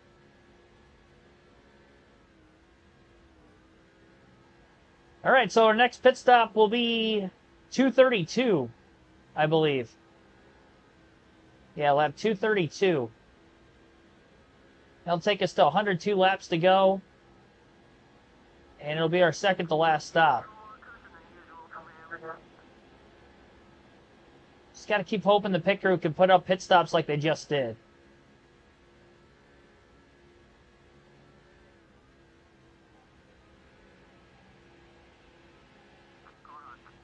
We have not had a caution. We have not had a caution-free Busch or Cup race. This could be the first Cup race to go caution-free. I feel like it's been calm enough.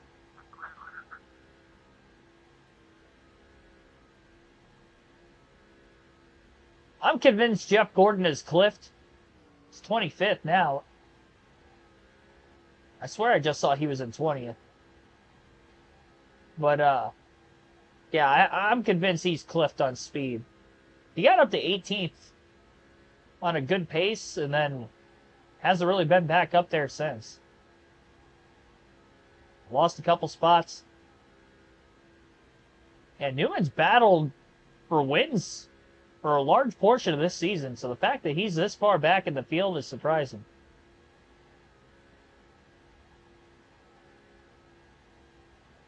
Lapped up to 35th in 187 laps. Yeah, that's crazy. Caution-free nonetheless. Boyer's back up to 5th again. I noticed he cycled out of the pits at 8th. So he is on the move. The thing is, I don't know exactly how far off the lead he is. He might be in that big spacing. Looks like he got 2nd and 3rd. Probably within a couple seconds of us, and then 4th on back is quite a ways back there. Yeah, we could get a phantom debris caution. We did get quite a few of those in real life around the same time period. Got Paul Menard in the 15 we're closing in on. He had an engine issue earlier. Oh my gosh. I caught him so much quicker than I thought I was going to. He's going so slow. I knew he was off the pace. I didn't think he was that far off the pace. You would think that's not even minimum speed. I think NASCAR should consider black flagging him.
But down in the 07 the rest of the race. Yeah, maybe Boyer's going to be one to beat.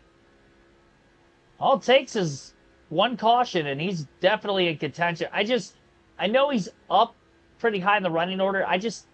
From what it looks like on the track map, it looks like the top 3 are in contention if this stays green, but 4th on back, they are a ways back.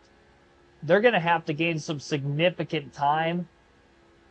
I just don't see that happening. We haven't seen just too much movement through the field for the most part. Not since the very first run of the race.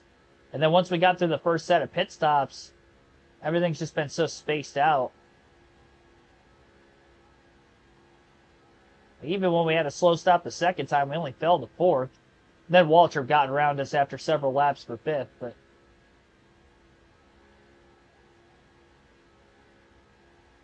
even he's falling back now, too.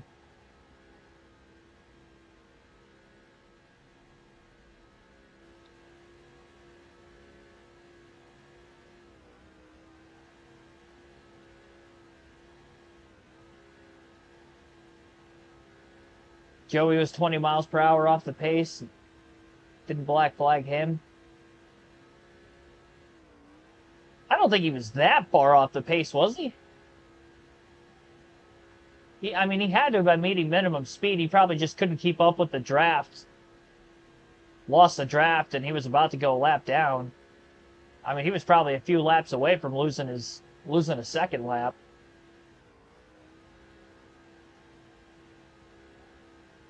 I was kind of pulling for him because that would have been a miraculous run with all that he endured with that through stage 2, came back so quickly. And it took him so long through that final stage trying to fight through the field. He just couldn't find a way around anybody, but his car was so strong, and then the incident took place.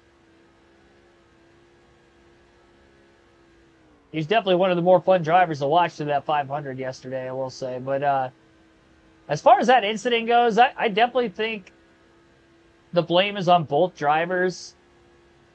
I'd put most of the blame on Stenhouse, but Joey Logano, I felt he could have backed out of there more than he did, because it looked like he was still just trying to dram it into a spot that wasn't open. Now, if he gets all the way out of the gas, he may get ran over too. And not only just tried to keep jamming it, but Stenhouse kept crowding him too. So that's where he just, it was on both sides for sure. And what sucks too, there were still 15 laps to go. Like, yeah, you're running out of time and it's taking forever to get up there, but he had worked himself into the top 10 finally, right behind Stenhouse. Live to fight another lap. You have 15 laps to go still. There's still time to get through there. Not if you're wrecked. My gosh, Paul Menard is so far off the pace. We just lapped him several laps ago, and we already passed him again. I cannot believe how slow he is. You got Reed Sorensen in the 41 right in front of us. Tail end of the lead lap.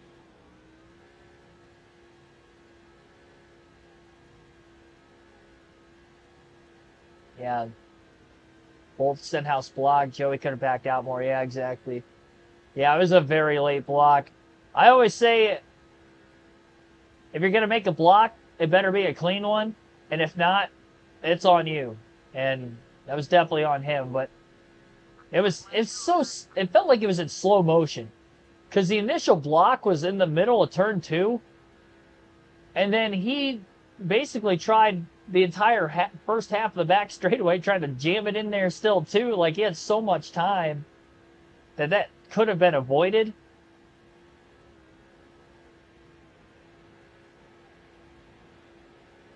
It easily could have been avoided on both parts.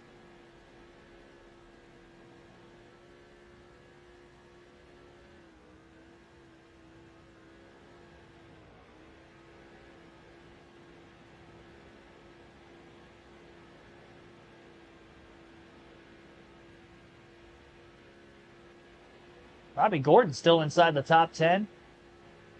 Yeah, Michael Waltrip's falling back to 13th. Kenseth's up to 16th. He was in 20th. Mike Wallace is falling back finally. He's in 17th.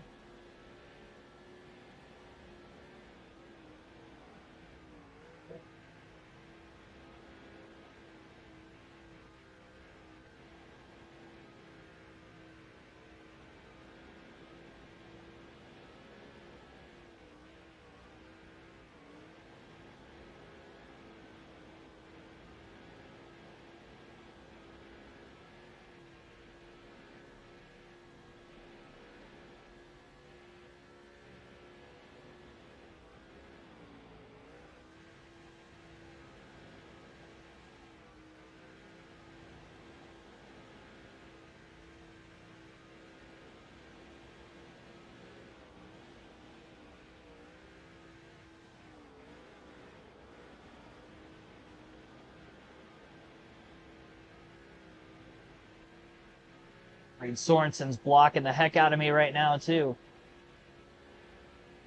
He's pulling a Dale Jarrett. He's doing the same thing Dale Jarrett was doing.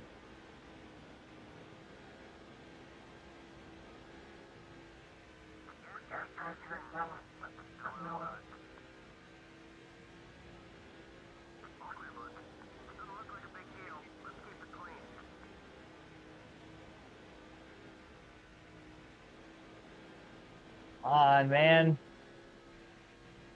Move out of the way.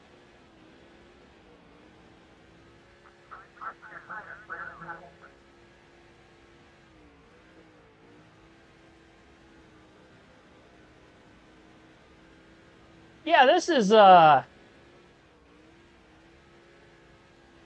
ridiculous.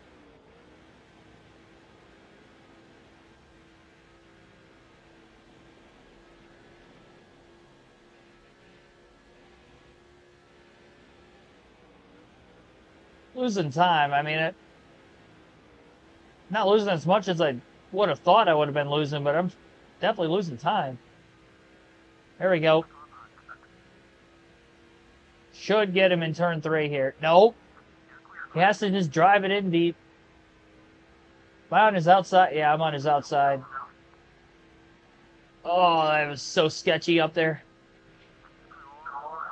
Tried to hold it. Come on.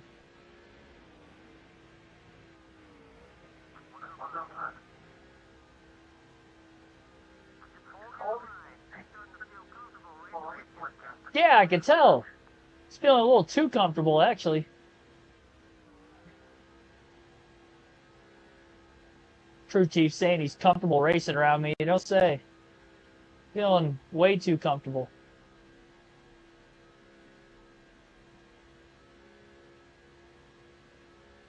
I swear, we're catching Paul Menard like every 10 laps or less.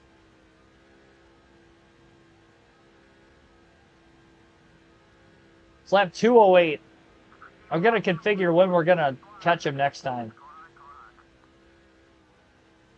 At least I caught him on a straightaway that time. I caught him in the corner the last time and felt like I was going to have some significant damage running into him.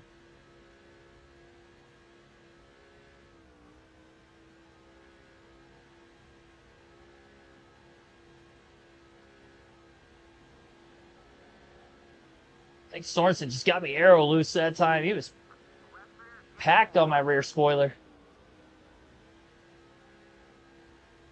I don't know where he got that speed from all of a sudden.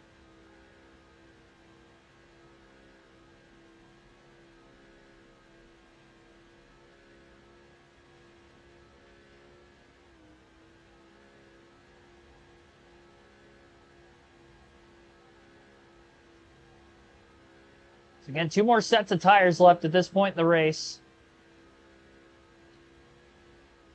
Our next stop is going to be lap 232, so we're just over 20 laps away from our 4th green flag stop of the day. We have still not seen a caution.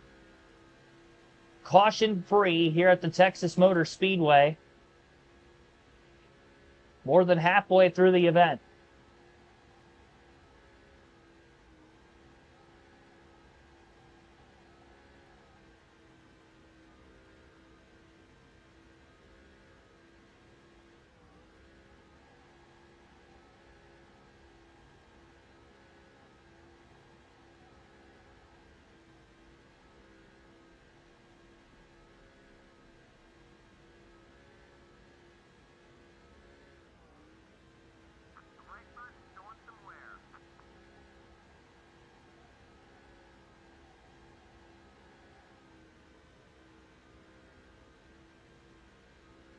Bridge the gap. I mean, once we got by Sorensen, we have put more time on second place. It was about a 1.5 second lead. We had a 1.8 second lead before that. Lost a few tenths running behind Reed for about 4 or 5 laps before making the pass. And we quickly extended that gap back out again. Back to that 1.8 second advantage like we had before.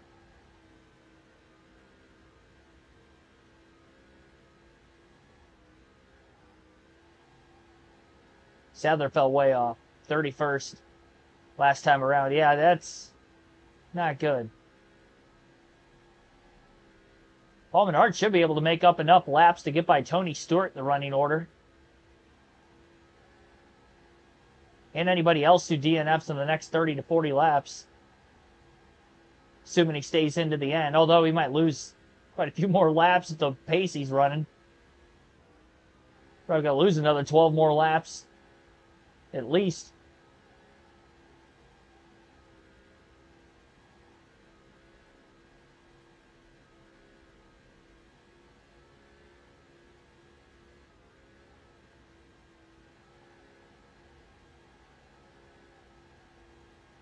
Like I said, it's going to come down to the pit crew.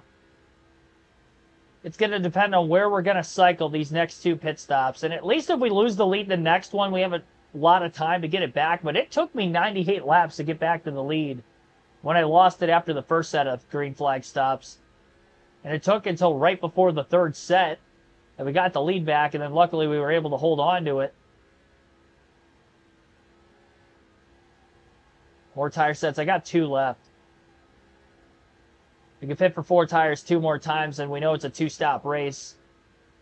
It's kind of helped that there hasn't been any cautions, because otherwise we might have had to go off strategy if we had guys pitting and we were forced to stay out. But we're getting close enough now. I think we're just inside the window that we can make it on 2 stops from here. So if we catch a caution, I'm definitely pitting.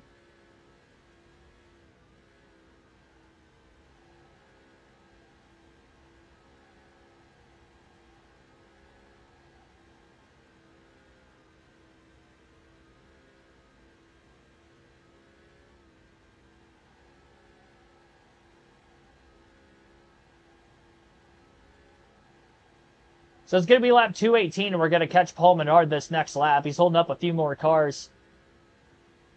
So yeah, every 10 laps we're catching Paul Menard. That's how off the pace he is right now. To hold your line, dude. Start drifting up the track a little bit. Yeah, I already didn't want to be on the outside, but he moved off the bottom a little late for me.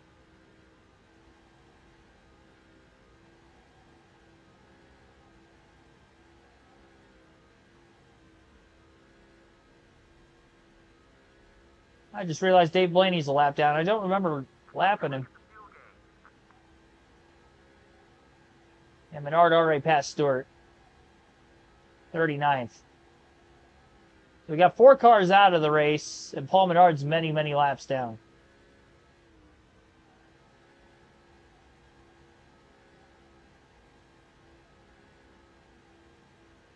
And Dale Jr. in second. He got by Kyle Petty recently. Clint Boyer's up to 4th. Kenny Schrader is in the top 5 and 5th. In the Little Debbie Wood Brothers 21 car. Meanwhile, John Wood and the other Wood Brothers 21 is in 11th. What a great day for those two.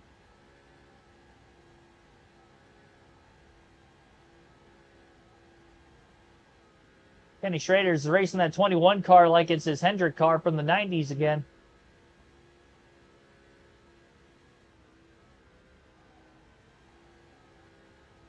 And Denny Hamlin's pretty far back there, too. I just realized he's 26th. Such a weird race with who's running where. Jamie McMurray's all the way back in 33rd for Roush. It's the last car in the lead lap right now. He's in this group of cars just ahead of us.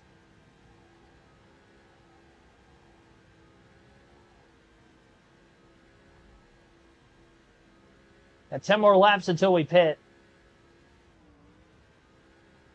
Probably start to see some cars pit a few laps before us again. That might be another reason why we're not extending the lead out as much. Well, Kyle Petty's back in second. So they're battling right now. I was going to say when Petty was in second, we were extending the lead. We got out to 1.8, almost 1.9. Then when Dale Jr. got to position number 2, it was down to about 1.6, 1.7. But now Petty's back in second again. The more they battle, the more of a chance we're going to have them pulling away. So keep battling. There we go. Yeah, they're definitely slower when Petty's a second-place car, because now it's 1.9 again. Dale Jr. was quick earlier, so not surprising.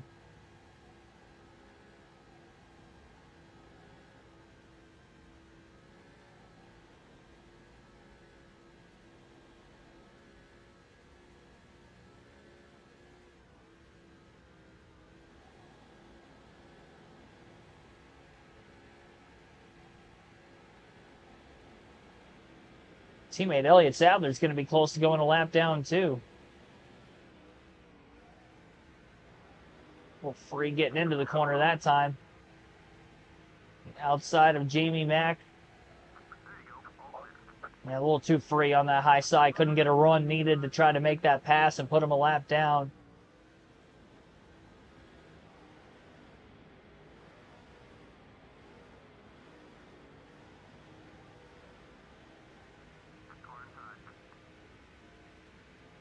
Oh, man, I actually got about a half a car out in front of him. Wow, am I actually going to complete this pass on the outside? Granted, it was a lap car, but still, that was impressive. I don't know if I can do that again.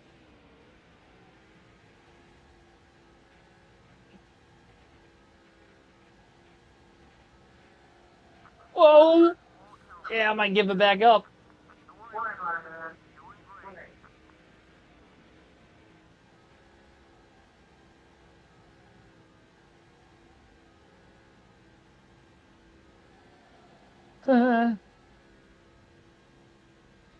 Wasn't it around this time period when NASCAR on Fox was using the Sideways theme song?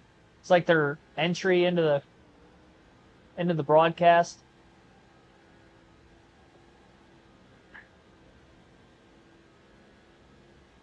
It's fitting for how the car's feeling right now. I did make that air pressure adjustment on the last stop, so probably why it's a little bit more free at this point in the run.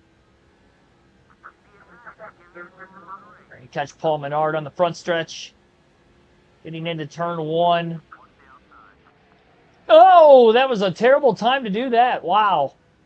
I was trying to bury it into the corner so I could pick him behind that slow car. Almost lost it. I thought I was going to slide up into him. His tires are scorched. I don't think I'm going to make a wedge adjustment this time.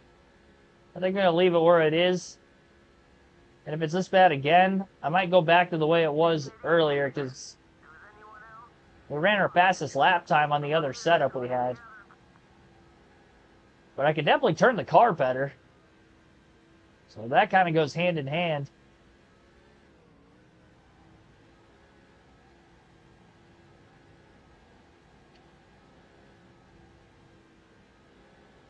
Got Montoya, Harvick, and Martin in front of us. Had several cars hit pit road the last few laps.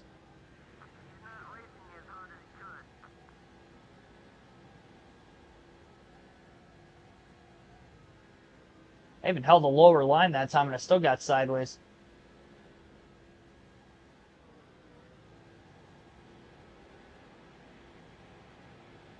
Montoya's pitting. Oof. Oof.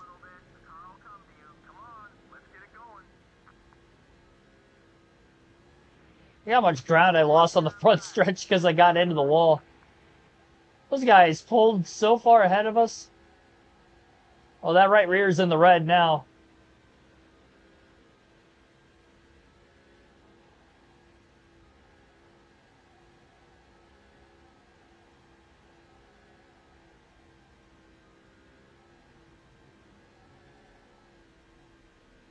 We're going to pit this time.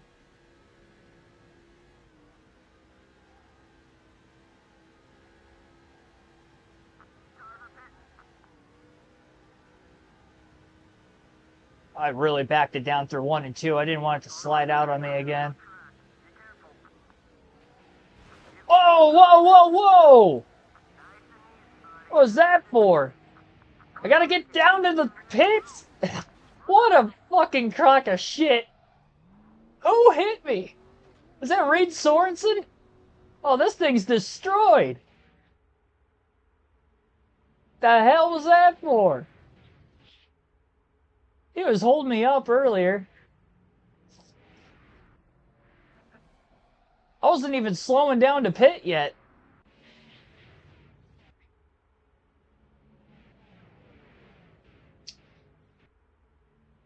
Well, there's our first caution. Denny Hamlin cleaned me out. So, oh, geez, so did AJ. AJ took a big lick. Well, we've got cars with damage. That just trapped a lot of cars a lap down, too. How much speed did that wreck out of this thing? That's going to be the next question.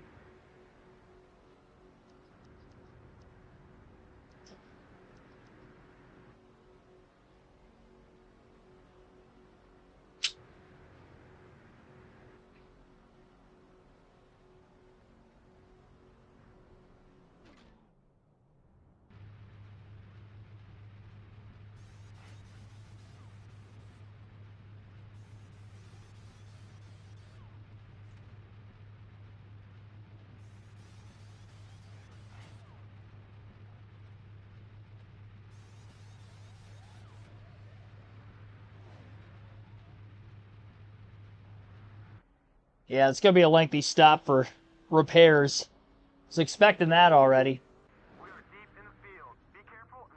Yeah, but we literally had the slowest pit stop because we had so much damage to repair. Yeah, I have to pause it for a quick second.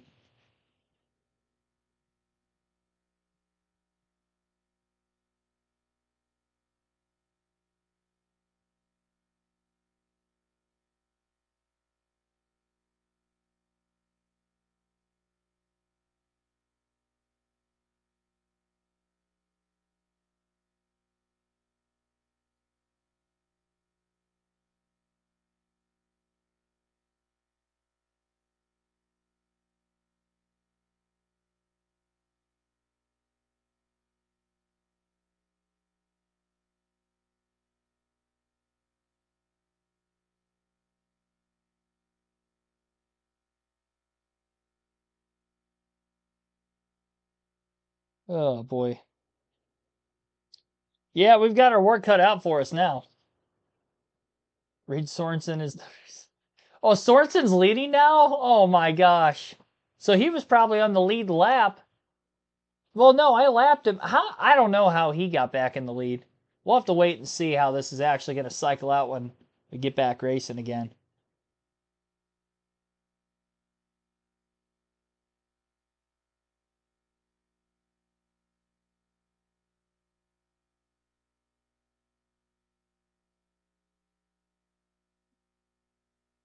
Oh, boy. It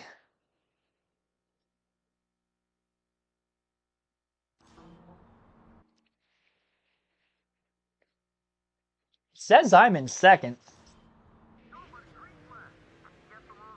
Yeah, it didn't update because we didn't get to the start finish line yet. So that trapped a lot of cars a lap down, obviously. Go figure, he's lined up right in front of us.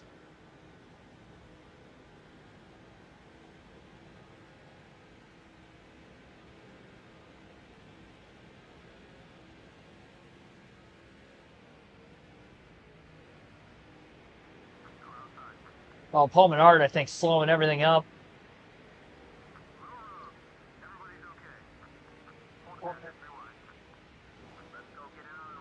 I was leaning on him intentionally. I just hope we have the speed in it we once did. We passed somebody. Well, we got a caution. There we go. Got one spot, got a yellow. Get our track position back. We only got one set of tires left, so not going to pit. Yeah, Denny Hamlin, who cleaned me out, has got some damage. Went that whole race caution free just for Reed Sorensen to blow right through me. The heck, man.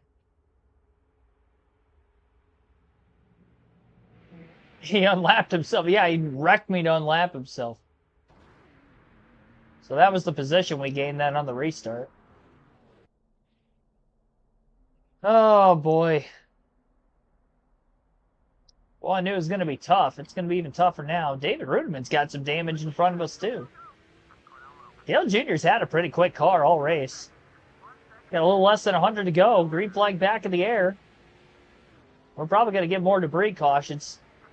Oh, what a restart. Got another spot. Got by 2 lap cars also.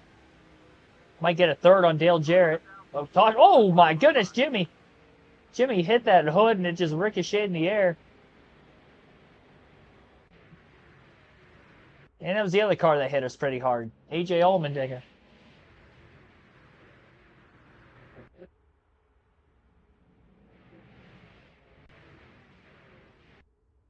Well,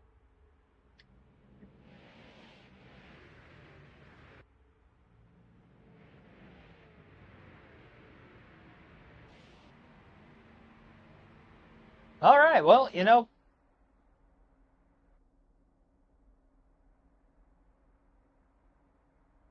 gonna give it hell.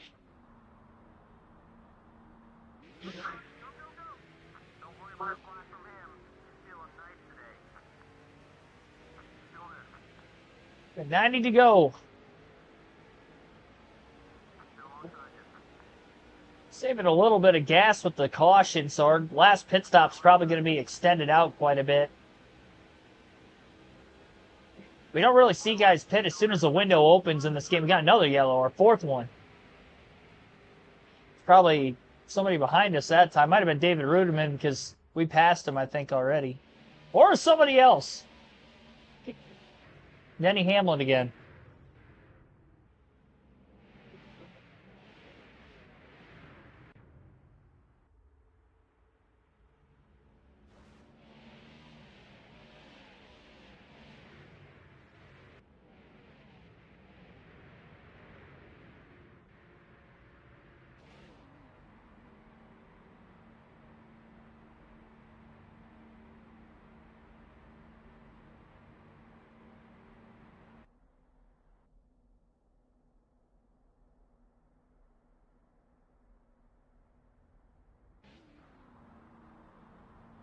Boy. Up 248. Let's see if we got another caution coming our way.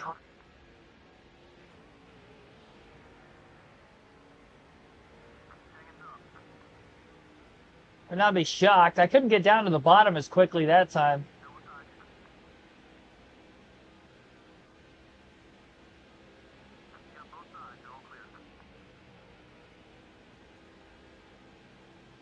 Got to the bottom into 3. No.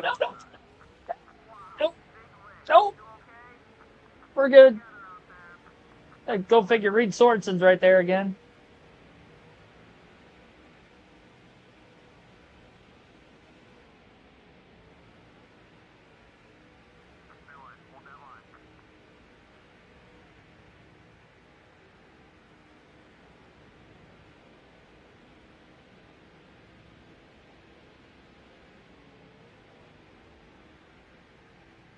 Well, now I'm back on the outside.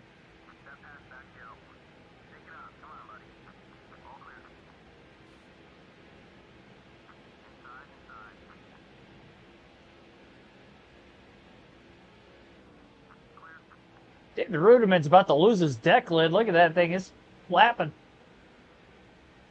Need to bear bond that. I think that's, I think he needs that too.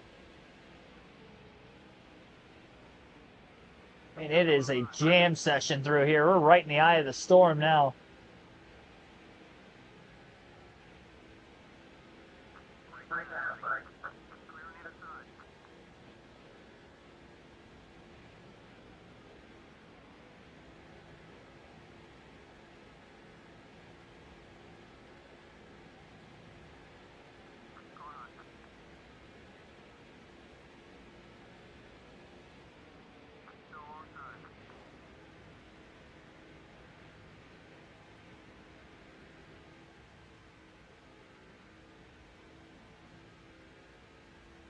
Man, poor John Wood's a lap down now, too. He was in the top 10 earlier. He was 11th, I think, right before those pit stops started, too. I'll tell you what, we catch Paul Menard the first time with the field packed like this, look out.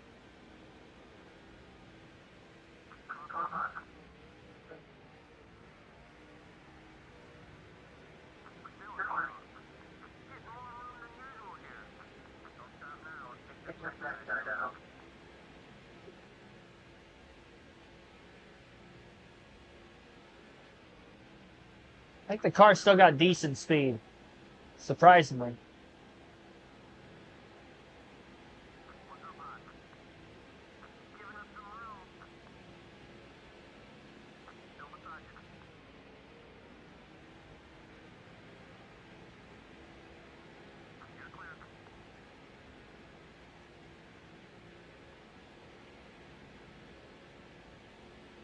Ran our fastest lap of the race, so yeah, we still got speed in it. 28.214.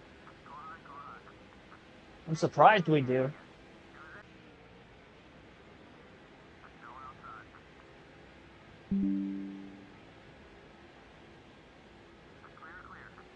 No!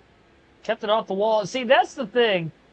It's still got the speed in it, but now it's sketchier earlier in the run with the damage than what it was later in the run. Kenny Schrader's leading this race. Well, he was. Now it's Clint Boyd. Oh, well, And that's the guy we didn't want leading either, because Clint is quick.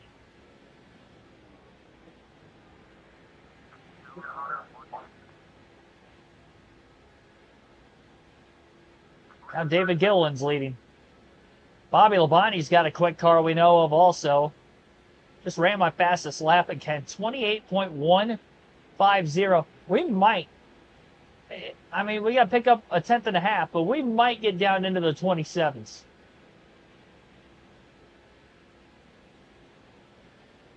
Boyer and Gilliland battling for the lead. I definitely don't want the 43 back in front. I could not pass him.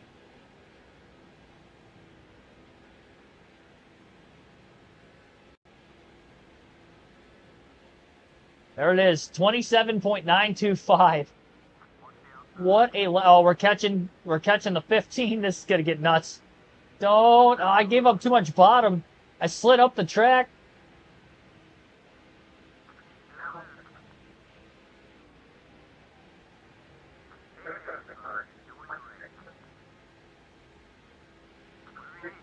Shoot, man, I'm in the outside.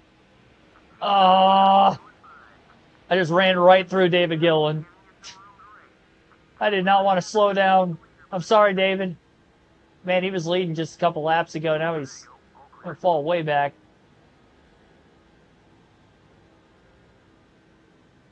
He didn't deserve that. I'm frustrated that I'm even back here. That's the problem. We were in such control of the race, and then Reed Sorensen had to run through us.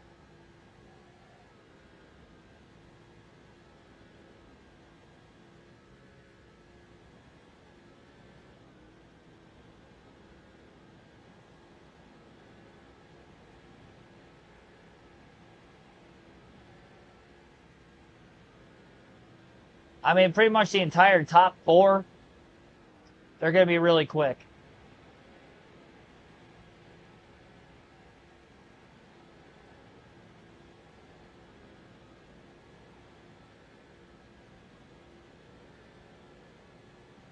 Gosh darn, man. 260.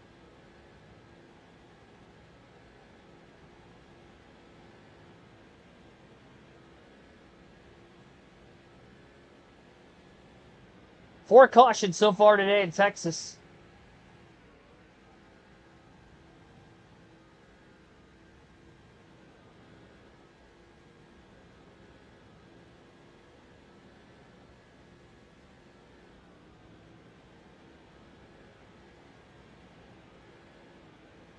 I think because of the damage, I think I'm going to have to put the air pressure back to where it was at the start of the race. I don't know. I mean, we're still running quick laps. Ran a 27.925. It's just now we're up to the fastest cars in the field, and I can't go anywhere.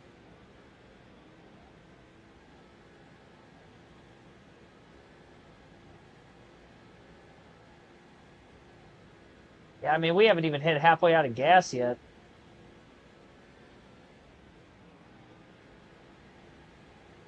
It's going to be interesting how much fuel we actually saved during those cautions. We had to have saved quite a bit. Had 4 yellows.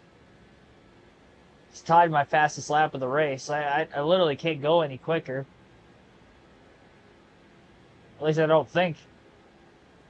We have a 27.8 in us. Yeah, everybody else run 27.9s too. I'm not the only one.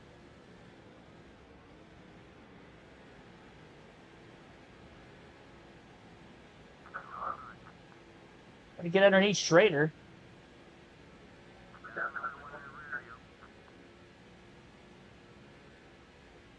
This could also be where the damage is holding us back now as well.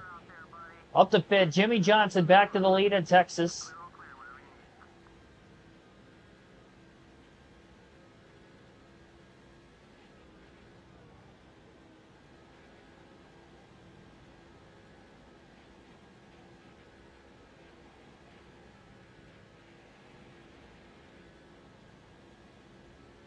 Yep, 70 to go that time by.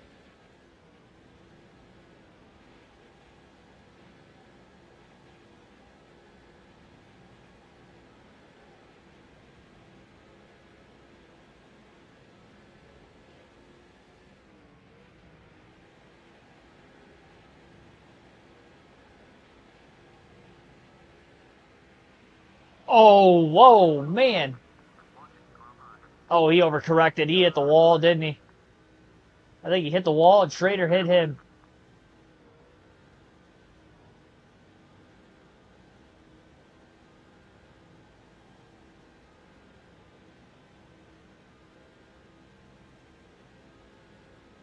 I didn't even think I was that close to him. One way to make a pass, I guess. It's not the way I intended on doing it.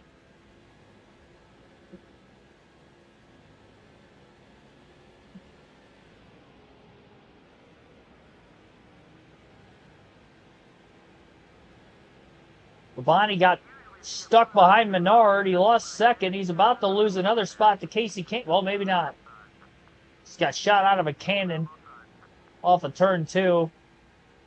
How did that happen? I thought I had him picked behind the 15. I didn't think he had any room to squeeze in there, but clearly he did.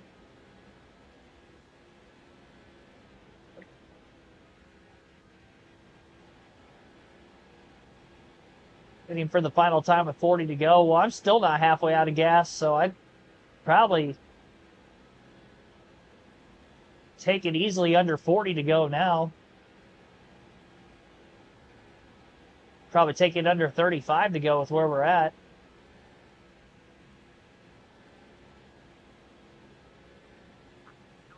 Yeah, we definitely don't have the straightaway speed we once did. Halfway out of gas. I noticed when our fuel light was flashing, we were able to run a couple laps. So I'll probably run like 2 laps once it starts flashing. Just have to keep an eye on it as to when exactly it starts to do that. Excuse me. Lap 270. Pitted at 235, right? I don't know what lap I pitted because of the caution.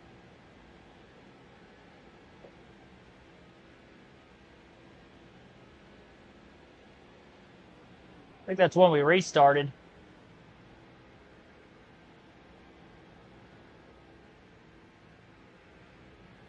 Bonnie and Johnson side by side for the lead. About a half a lap they have been.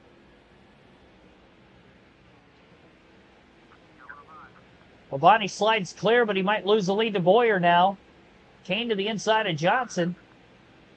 Gets by him for third. All clear. He got a shot to get under Labonte into turn 3. Drove it in there pretty deep. Casey Kane's got him. Should get him in turn 1. Let's go.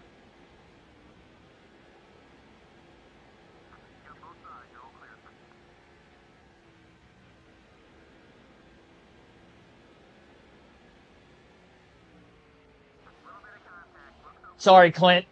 Oh! Almost Ryan Priested. Oh my gosh, Jimmy did. I think he ended up on his lid. He ran up over our wheels, too. I'm sorry, Clint. Gosh darn it. We're like right on the edge of the fuel window. Oh, Jimmy. Oh, Jimmy. He did kind of take off like Ryan Priest.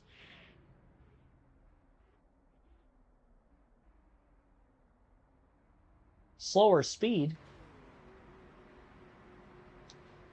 Well, there's caution number 5. I'm not going to take fuel or tires here because it caused the incident. Per our rules. Nobody else is pitting. I think we're just outside the fuel window still.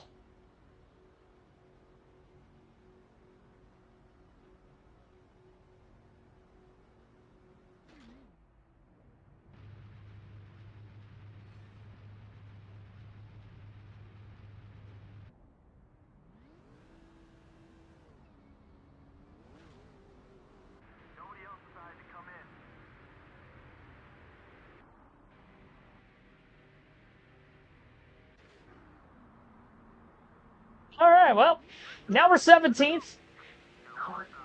I still blame Reed Sorensen. He's the reason we're having to play catch-up. Menard's jamming everything up. He's somewhere up there. Oh, no, it wasn't Menard. Menard's in our rear view. What the heck was that then? Ah!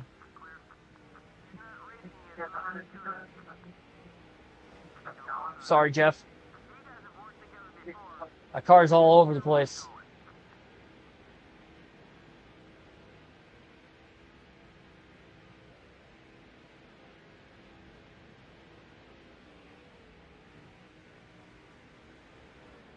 Come on, man.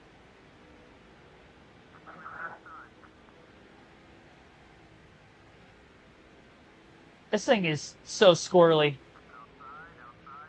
One set of tires left the rest of the race. If we get a debris caution, I'm pitting for tires. Oh! Sounded like Homer Simpson there. Oh, somebody's blowing up. Clint Boyer. Clint Boyer just blew an engine.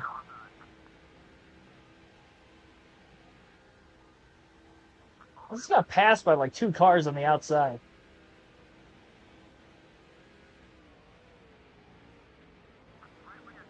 Ay, ay, ay.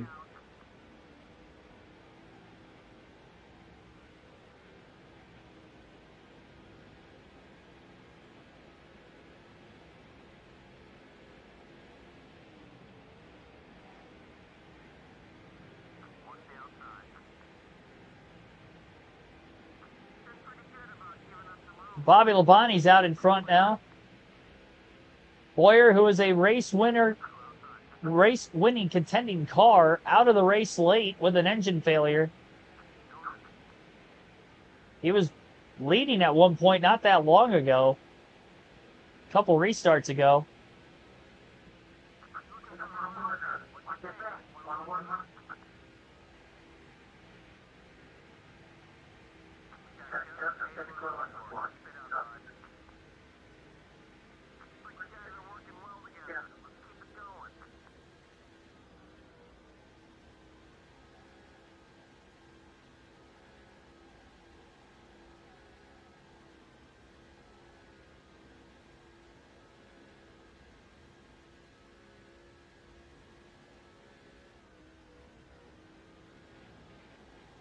Dramatic turn of events, yeah. For Boyer, for me.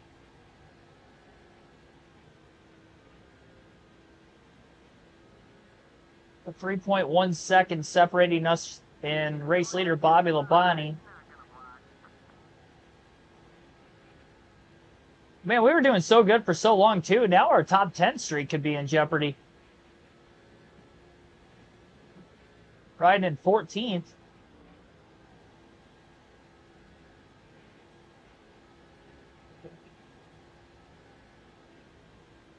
All of our damage, our pit stop's probably going to be pretty lengthy. Although I did repair as much damage as I could during that last stop, so guess we don't know for sure.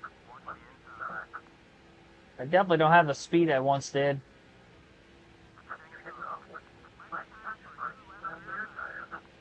Been through 2 incidences now.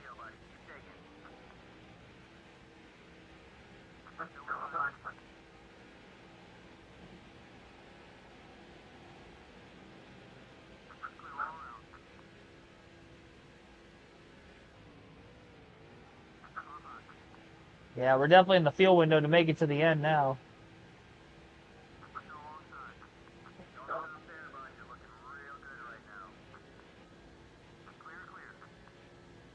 $50 to go this time by.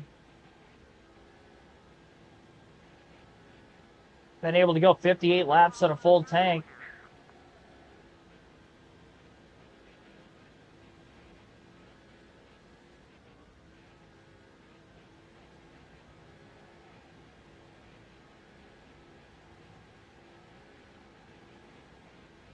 Yeah, man.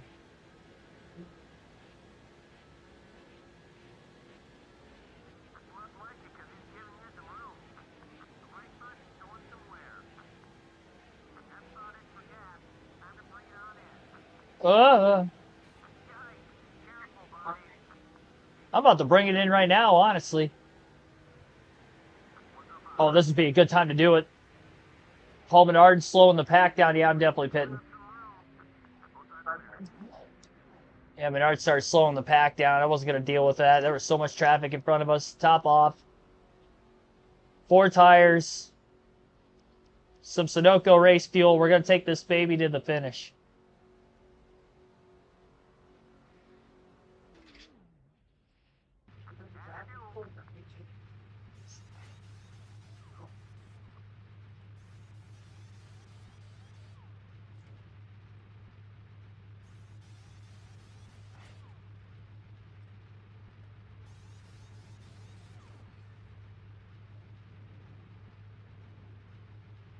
Yeah, it's a lengthy stop for damage repair.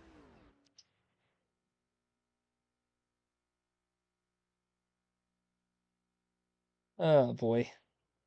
I don't feel great about our chances of getting to top 10, honestly. Jamie McMurray third. Wasn't he a lap down at one point? Like outside the top 30? Our leaderboard might not be accurate because I'm on pit road too. Because it kind of did that earlier. I wonder if... No, I was definitely the only car to pit road.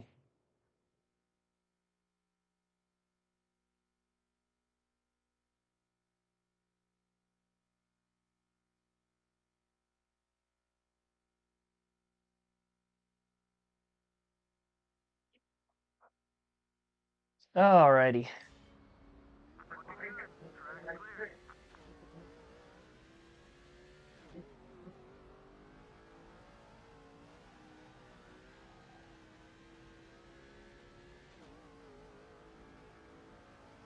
We just gotta hope it stays green. I needed tires. I was sliding around too much, and I figured with Paul Menard slowing the pack down quite a bit, that was going to be the perfect time to pit. A couple of the leaders had already gotten by him.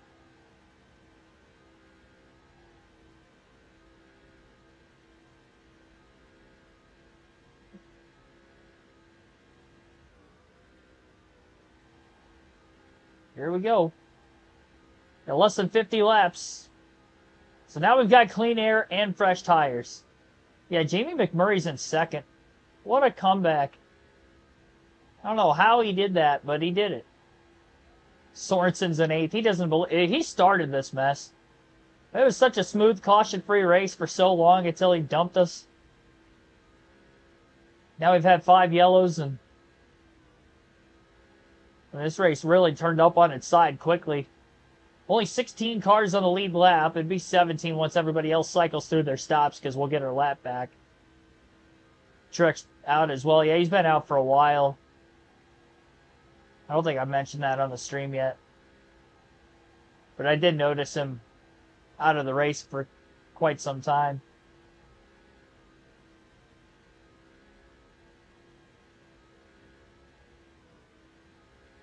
See, now we're going to catch Menard by ourselves, so that's good. Jeff Burton's 2 laps down.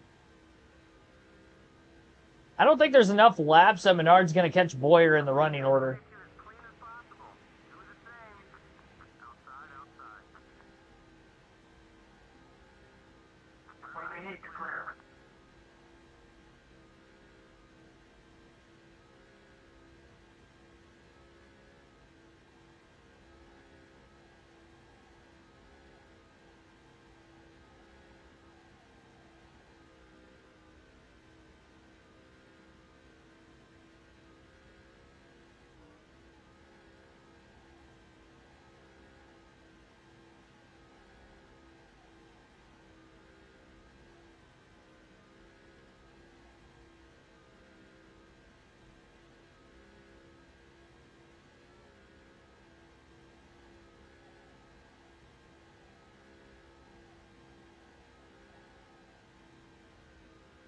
He Raines in contention running third, yeah.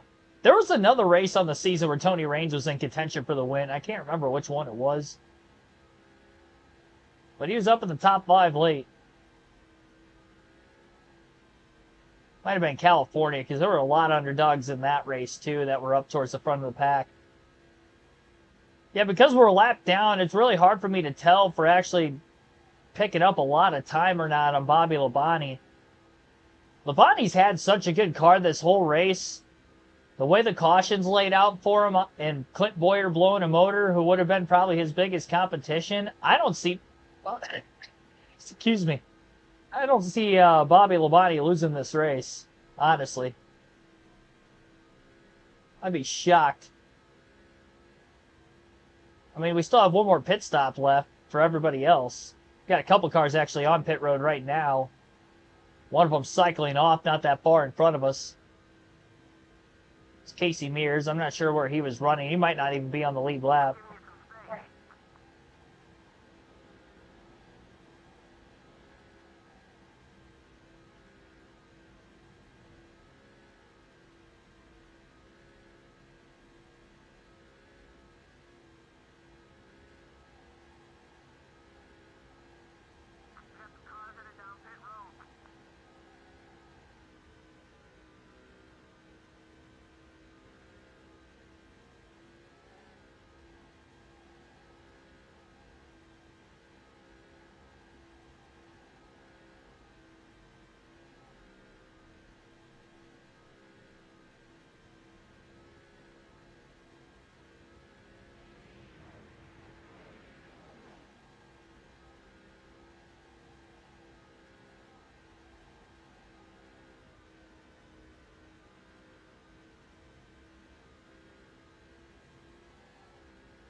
Bad feeling I might lose positions doing this. Well, Robbie Gordon was up there. Hold on.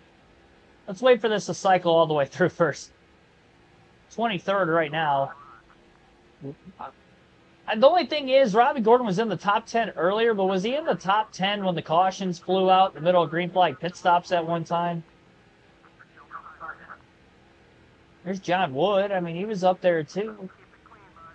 Waltrip. These guys are a lap down now, though. So I didn't gain any positions on him. Tony Raines is in the pits. He was able to lead a lap. At least one. We're in green flag pit stops.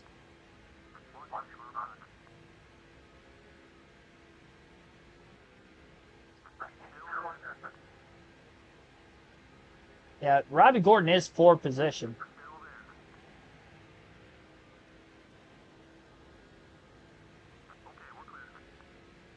Just beat Harvick into the corner. That was close. I was wondering if he was going to get the speed or not in time. He didn't. Yeah, everything cycled through. We're in 17th. I actually lost 3 positions by short pitting. How does that... Well, it's because of how lengthy our pit stop was is how that happened, actually. I know how it happened. Yeah, our top 10 streak's in danger. We lost 3 positions. We lost probably 4 seconds to the lead.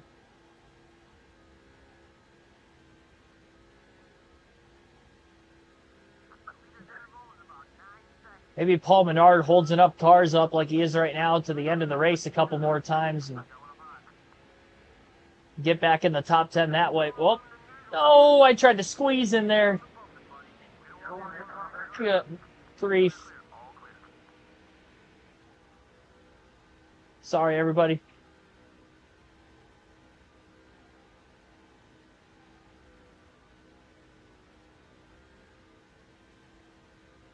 $34 to go.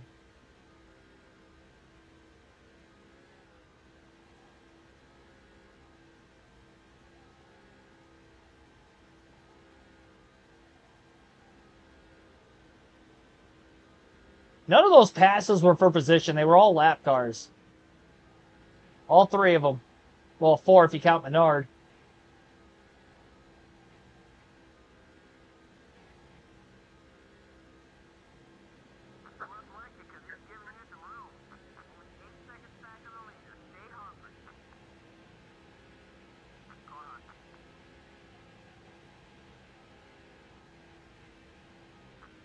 Casey Mears isn't for position either.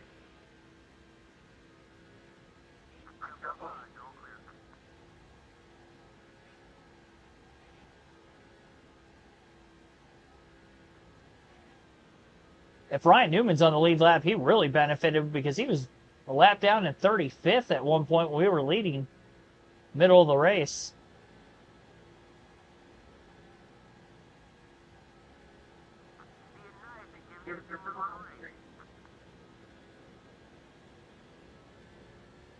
Yeah, with Bobby Labonte cycling back into the lead through the green flag pit stops again, too. I really don't see him losing this race.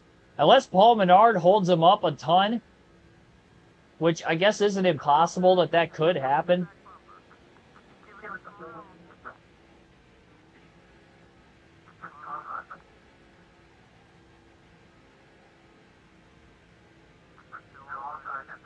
Dang it, Scott Riggs wasn't a spot either. He's also a lap down.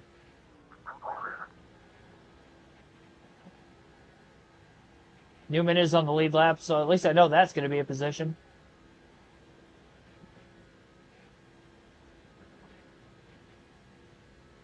$30 to go.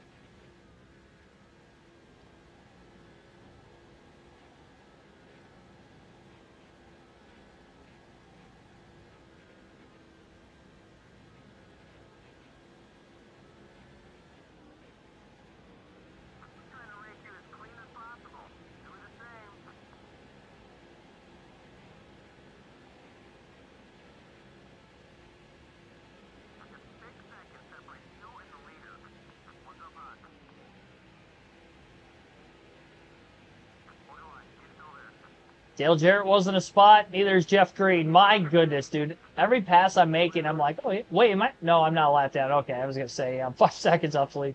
I was going to say, wait a minute. Hold on a second. Am I a lap down?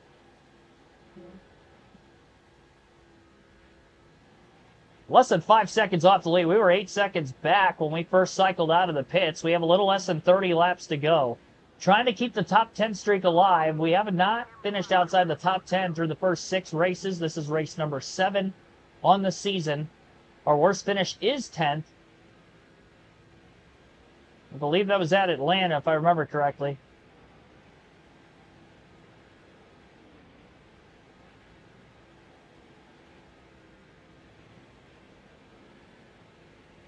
That lead lap car is around us.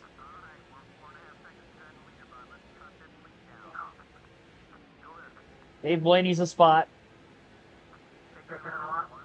I would imagine that a lot of these guys in front of us, if not all of them, are going to be for position now.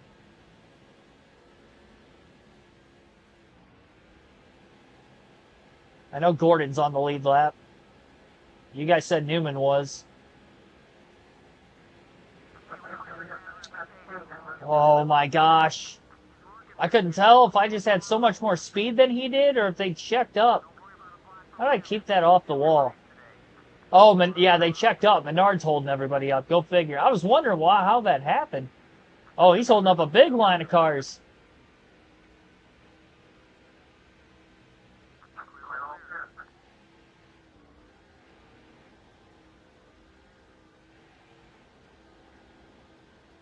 Well, we got 3 spots out of that.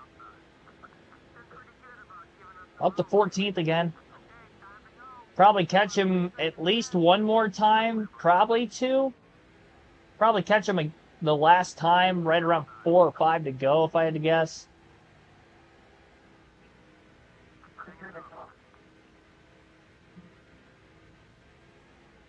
Our average finish is going to plummet. It was a 3.8. 13th. After getting by David Ruderman, who also has quite a bit of damage and has for a while. They still haven't taped that deck leg. Excuse me. That Declan's been flapping in the wind for a long time.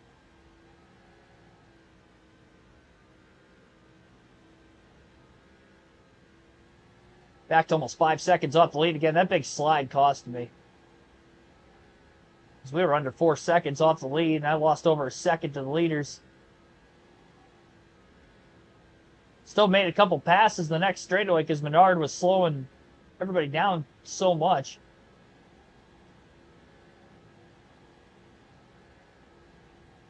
22 laps to go. This time barrel. We got plenty of laps. No, we're going to catch Menard. I would expect we'd catch him 2 more times.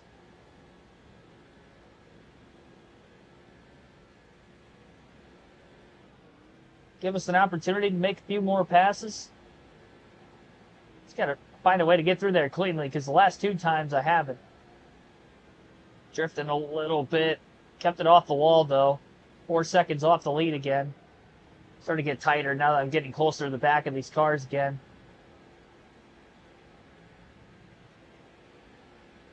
This thing's beat up, but we're still moving in the right direction. Somehow.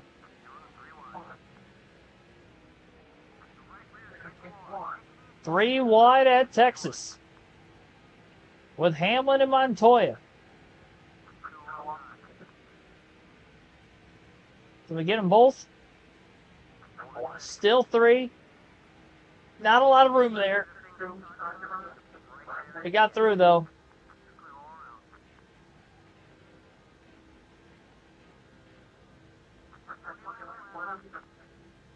Still 4 seconds off the lead. We're up to 11th.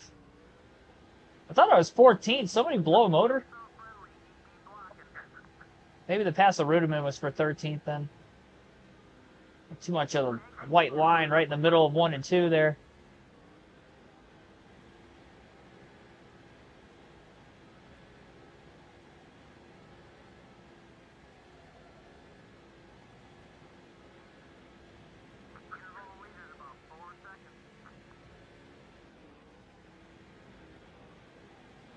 Less than 20 laps to go.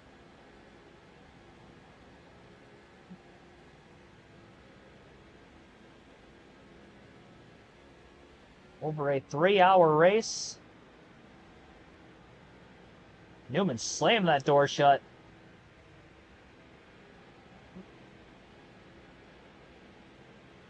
Well, we know how tough Ryan Newman is to pass, so. What a comeback. Here's Reed Sorensen. I jammed it in there. I'm not racing him clean. He started this mess.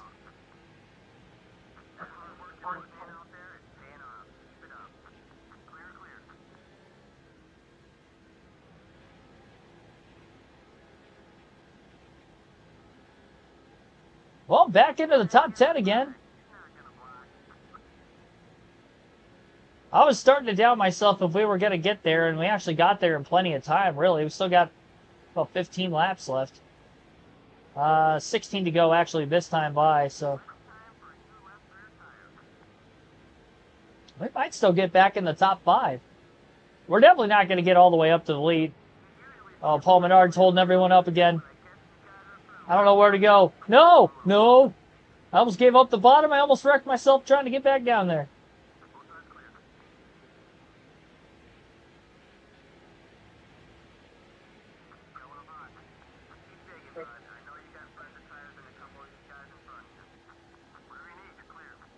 Up to 8th. Got 2 more spots. Almost lost them all. Get off my ass, Reed. You already wrecked me once. You would think he'd, like, race me with more respect around me after wrecking me. I mean, that's what I would think. He's lucky I don't just wreck him. That really spaced out the top portion of the field. Paul Menard wadding everybody up again. We're going to catch him one more time yet. The last 10 laps of the race. Got 14 to go this time. I could definitely get by Newman and Schrader. I don't know about anybody else after that. I mean, I could definitely see 2 more cars up there, but I guess if Menard holds them up enough, we might get those guys too.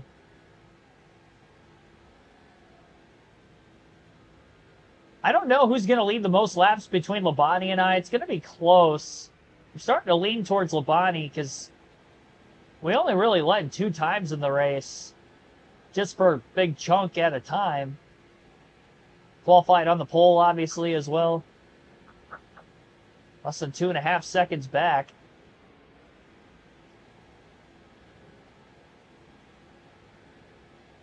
Well, that was a great corner. Tires are sliding, though. See, I pitted a little bit earlier than these guys, too, so I'm probably going to be dealing with more handling issues than they are. It's going to be harder to make these passes on the cars at the front of the field. Oh, man, I got so close to the wall there. Tires were skirting just a bit. It's been worse, but just got to keep it clean, keep our top 10. I'd like to make a couple more passes. Newman's still blocking. I drove it in a little too deep. I was really trying to get to the inside of that 21. Oh, we did. I don't know if I can hang with him. I didn't get up off the corner very well. Yeah, we might get him. Sliding this thing around the corner. We got him, though. Up to 7th.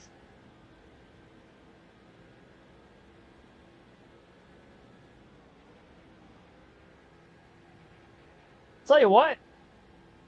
It's still going to be tough to pass the guy at the clean air because it has been all day. But we got quite a few cars catching Labonte in the closing laps. 10 to go. McMurray making a pass on Jimmy Johnson for 4th. Newman will follow. Oh. Really trying to get the most out of this race car I can.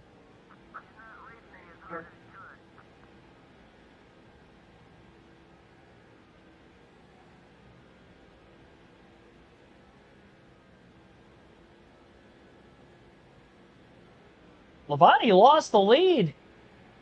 Man, he is fading all of a sudden. Tony Raines just took the lead away. Man, what an upset that would be if Tony Raines wins this thing. We've had some weird winners already this year. This would be the 3rd driver to get their first career win already in the first 7 races. Making a pass on Newman somehow, some way.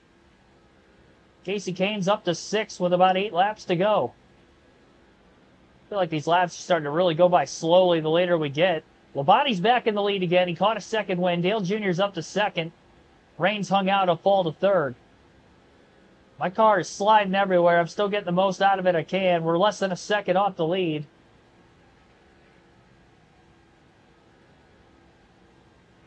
Still win. I got a lot of cars to pass to get there.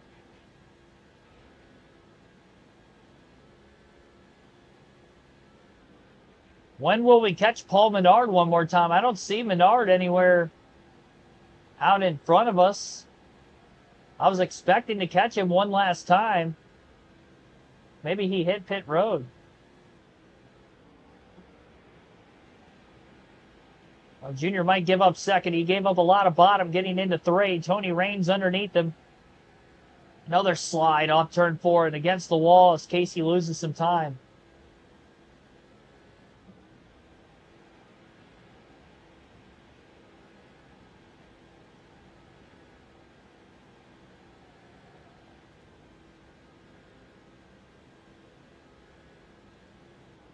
Remember, Bobby Labonte moved us out of the way for the win at Martinsville in the last race on that green-white checker. We owe him one. But I don't know if we're going to get all the way back up there. Train of cars underneath Tony Raines in the 96, who got to the lead for about a lap, lost it. And now he falls out of the top 5. Casey Kane gets by him. Slide job up against the wall. Holding it clear, though.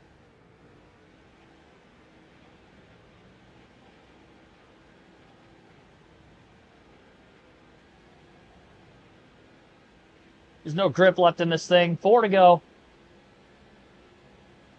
Jamie McMurray is out in front. Dale Jr. trails. And Labonte, when it looked like he had this thing won, is going to fall to 5th. Just clear up. Turn 2. I was committed. Casey Kane's up to 4th. 3 to go this time. We're just dirt tracking it. Oh! Hang on to it. Just got to survive to the finish. Johnson to second now. He wants a piece of McMurray for the win. Junior trying to cross him over. A block on Labonte on the back straightaways. We just keep losing speed off the exit of the corner. Johnson to the lead now, as he got by McMurray through 3 and 4.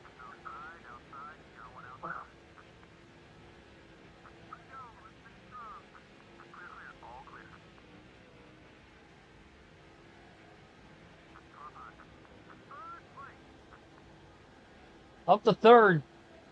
Earnhardt Johnson going for the win.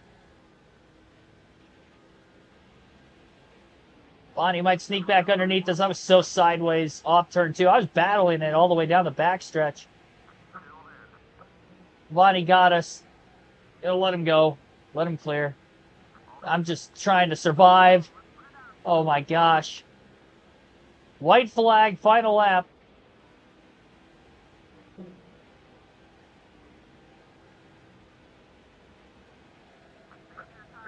Ooh. Tires are cooked.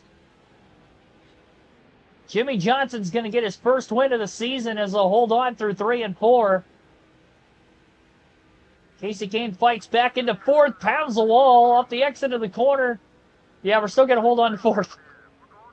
I'll take it. I'll take it. We started on the pole. Would have liked to have won. Reed Sorensen had other ideas in the middle of the race. We never had the same car as he saw there to the finish, but we did finish, and we did keep our top 10 streak alive. We were 17th at one point there on that final run. We got up to 4th. 132 laps led. We did lead the most laps in the race. We led more laps than I thought I did. But yeah, from the pole, 10 bonus points, 4th place finish. I'll take it. Jimmy Johnson with the win. He led 15 laps today. Dale Jr. in second with 19 laps led. Bobby Labonte, 110 laps led third. Second most laps led in the race. I don't know how he didn't win.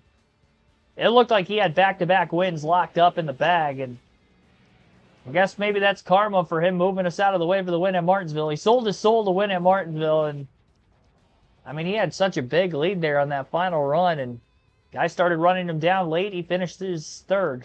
Again, we ended up in 4th with Casey Kane, Jamie McMurray 5th, Tony Raines with a solid run. Looked like he was in contention to win there late, led a few laps, 4 total in the race. And he finishes 6th. Ryan Newman 7th with no laps led. Kenny Schrader 8th. He led a couple laps. Reed Sorensen 9th, came from a lap down. And Kyle Petty, who was in the top 10 pretty much all day, finishes 10th with 12 laps led. Crazy leaderboard. But all in all, with the crazy leaderboard, you got the defending series champion Jimmy Johnson winning the race. So ended up not being as, crazy as what it could have been. 5 cautions, 46 lead changes, 3 hours, 8 minutes, 36 seconds. 17 cars finished on the lead lap, 159.38 mile per hour average race speed, and a 1/10 of a second margin of victory. Our 2 teammates finished a lap down in 22nd, 23rd of Scott Riggs and Elliott Sadler. They each led at least 1 lap in the race. Boyer led 16 laps before blowing a motor. He finishes 38th. And so he DNF'd. Menard finished, but many laps down. Tony Stewart DNF, Martin Truex Jr. DNF, same for Joe Nemechek and Brian Vickers. So we had 5 drivers fail to finish, and then Menard, many laps down, came back from the garage to finish in 39th. We'll check out the point standings, and then we'll get out of here. Casey Kane's still going to have a pretty decent-sized points lead. Our next race will be tomorrow at Phoenix. 156 laps. 50% race. Our 3rd out of 4 50% races on the Cup Series season. A 273-point lead over Johnson, who just won today. And I believe Jimmy is our 5th different winner in the first 7 races of the season. Yep. And our 2nd former champion to win a race on the year now. So that is going to tune us out, I guess, technically, for the rest of the night.